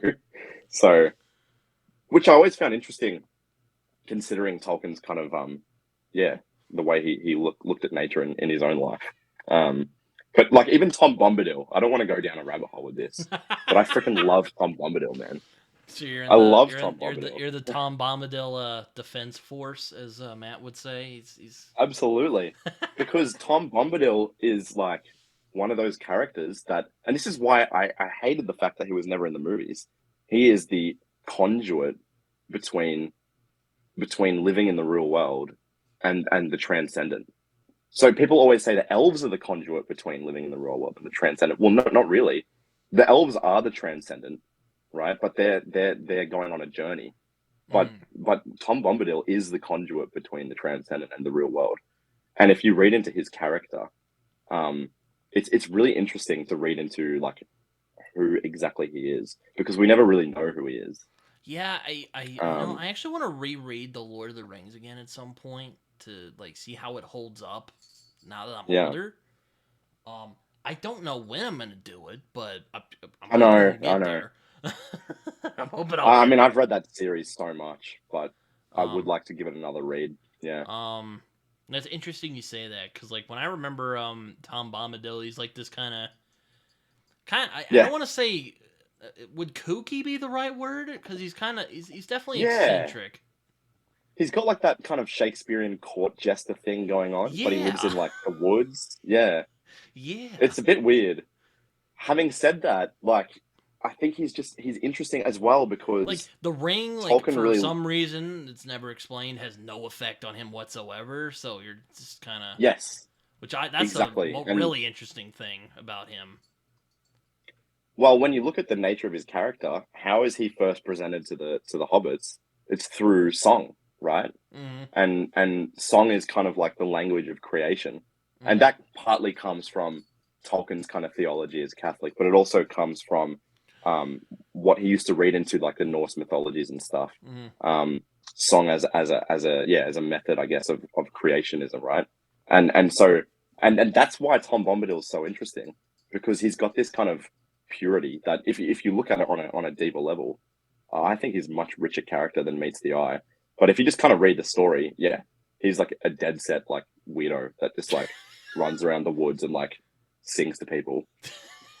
Yeah, you're just like, what? Who the hell is this guy? Yeah, Like, yeah, you're like, what? Who's this guy? You know, you're like, yeah. get back to the journey. But Tolkien loves his, walking around and chilling in the woods. Yeah, like to be honest, like the Shire would be a very nice place to live. It would be. I really want to go and see the set in New Zealand. Like, I would really love to see that. But so were you inspired when you wrote that? Like Mm. why like big magical trees? Like, are there evil tree people? There aren't really. I think I like I want to know how I this like the. works. It's Like, a good question. It's a is good it question. like is it like a community in the trees, or Yeah. So oh that there's a whole nation living inside this tree, oh wow, okay, okay, and so it's not they're like not they're so not it's not like humans. the Ewoks from Star Wars. They have like little Yeah, passageways. They're inside the yeah, tree. yeah, yeah. So they have like streets and buildings and everything kind of built into this absolutely massive tree. You can see this tree from hundreds of kilometers away, and they're the original custodians of the land. And I think also this is kind of coming from someone who's obviously Australian, but I think uh, Australian kind of history really informed parts of what I was writing on some levels, just because I constantly find it interesting reflecting on, um, I guess, the consequences of colonialism in our country, Mm, mm-hmm. um, and how, like, I guess, how it is today for people who were the original custodians of the land and how they live in Australia these days. And so I kind of wanted to tell a story about this people who, their continent is settled by humans, and previously they've only had to share their continent with this other kind of anthropomorphic animal race. And so the humans don't necessarily play a positive role in the story. Um, but they do have point of view characters, so you can kind of I think still invest yourself in both sides of the story. But yeah. Anyway, I don't want to say too much about it because Fair enough. Fair I'll go enough. down a I rabbit hole mean, with it all. I'm But yeah, that's interesting you say that. With A Plague of Nightmares, that world, I'm kind of exploring something similar. Not really colonialism because I don't know if I have any like thing to really say about that, but yeah, no, fair enough. like because there's these group of people. I just call them the natives. I know it's Mhm. probably really cliche of me, but very imaginative. I'm aware, but they're basically they're basically Native Americans, and there's a lot Yeah, of tensions between the Native Americans and the white people because these these white guys just showed up out of nowhere and started taking their land. They don't really like. There was a war that was fought before in the history. There hmm was a war fought because natives were like, we're not gonna stand for this, and exactly. and Yeah, now where the timeline is now is they mostly get along. There's a lot of tension there, but there's still tension. Like they don't don't expect them to sing kumbaya or anything. But yeah, like they're not fighting each other. Like well there's like the rogue people who because they're fucking they're maniacs. But yeah, it's not really they mostly like there was I kind of imagined it they had this like thing where it's like, okay, there's your part of the land, here's our part of the land. yeah. No, okay, we're not gonna screw with each other. Yeah. That's so interesting, actually, because that I does was actually interested in parallel a that lot of tension, I yeah. guess. I was interested in It's interesting. I mean, if you think about something like in recent history, right? Like the greatest kind of, I guess, horror in war that's happened to us, like as as Earth, was World War One and Two. mm, But if you go back and like for me, like thinking about white people settling on Australia, just imagine if you were on the other side of that, like on the receiving end. It's just bizarre. it's like, who are It's these bizarre. people? Like, What are they wearing? Like what?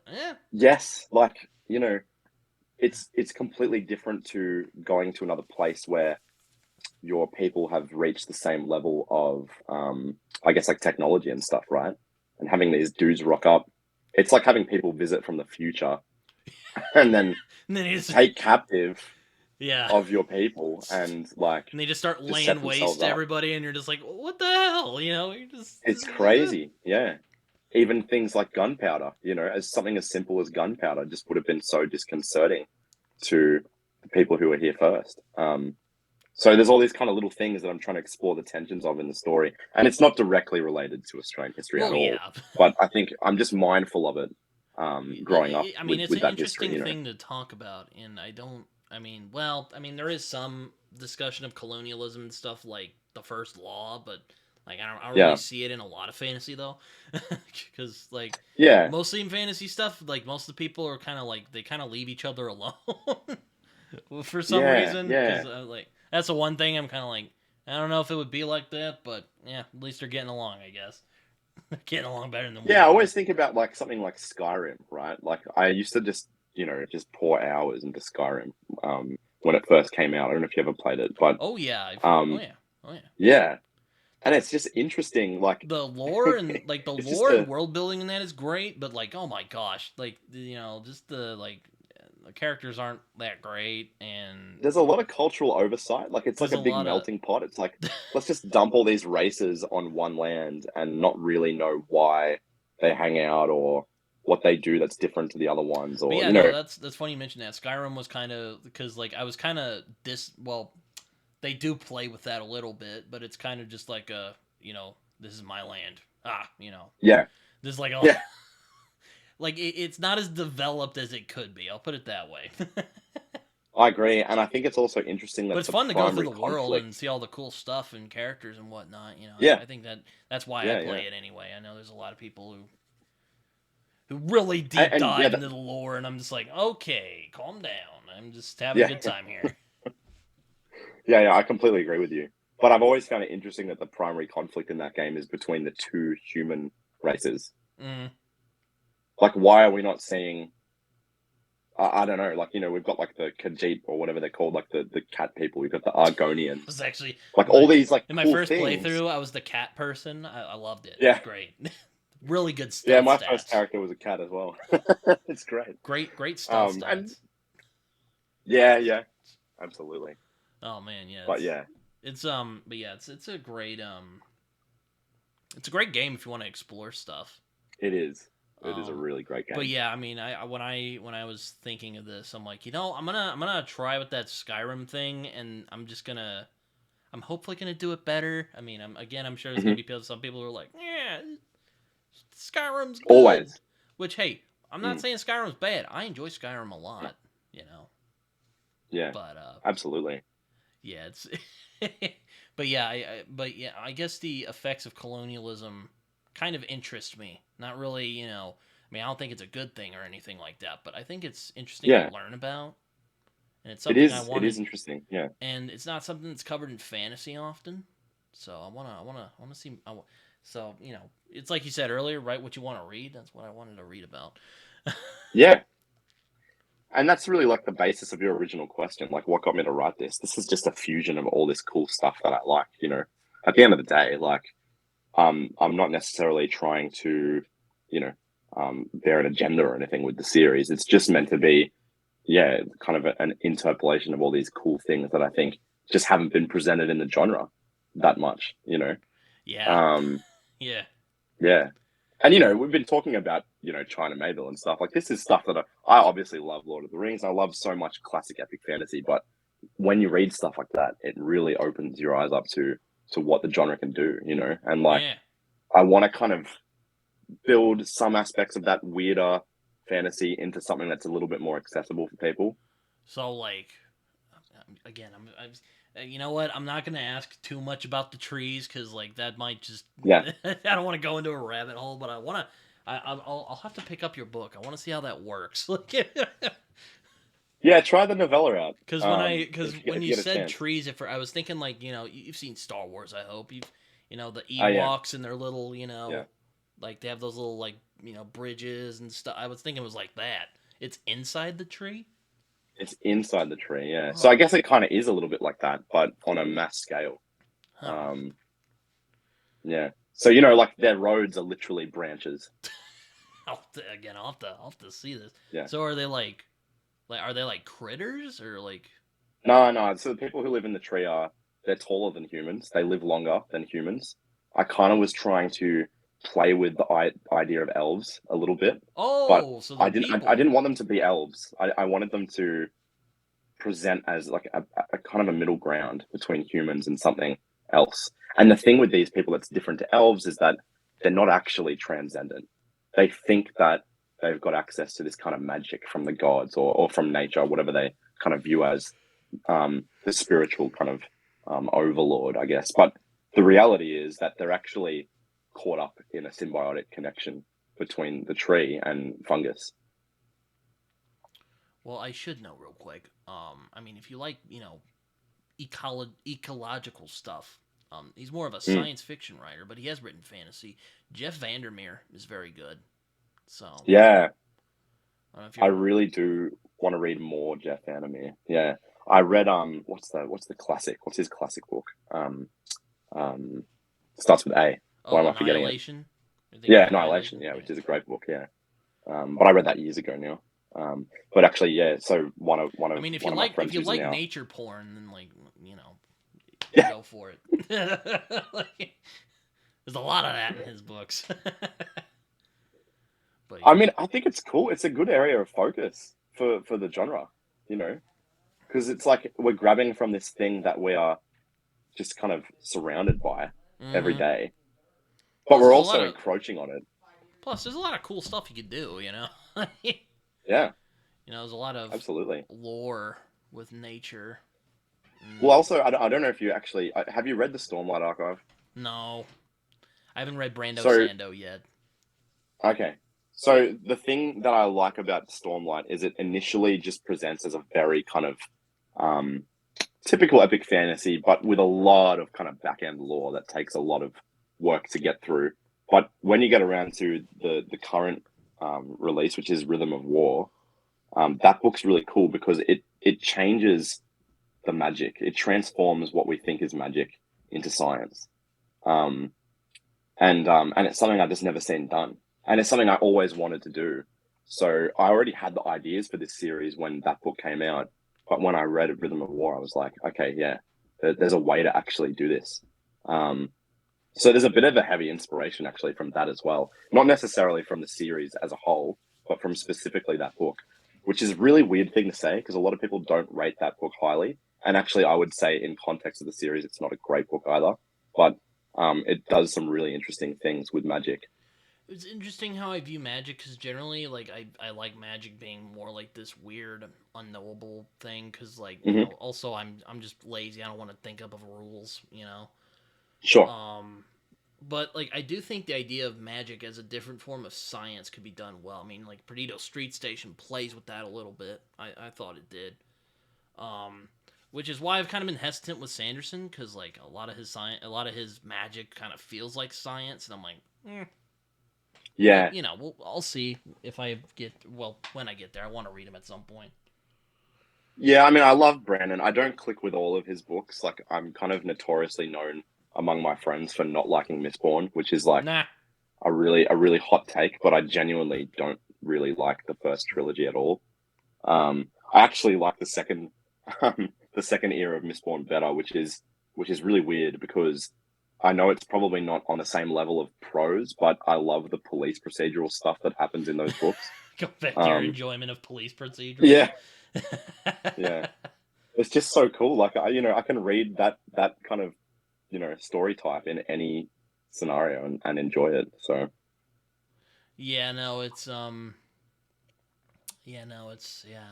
interesting. yeah, um, well, I'm getting hungry and I have to get going soon. for sure, man. But No, this that's has been okay. great. It's been good chatting. Um, if you want to talk about social media or anything you got, feel free to share now. Yeah, oh yeah, you can find me on Twitter. I think my handle is at jwalkerwrites, and on Instagram it's jlw.author, and my website is joshuawalkerauthor.com. All right. Well, I hope you guys enjoyed this episode of Britain's Hangout Hour. Until next time.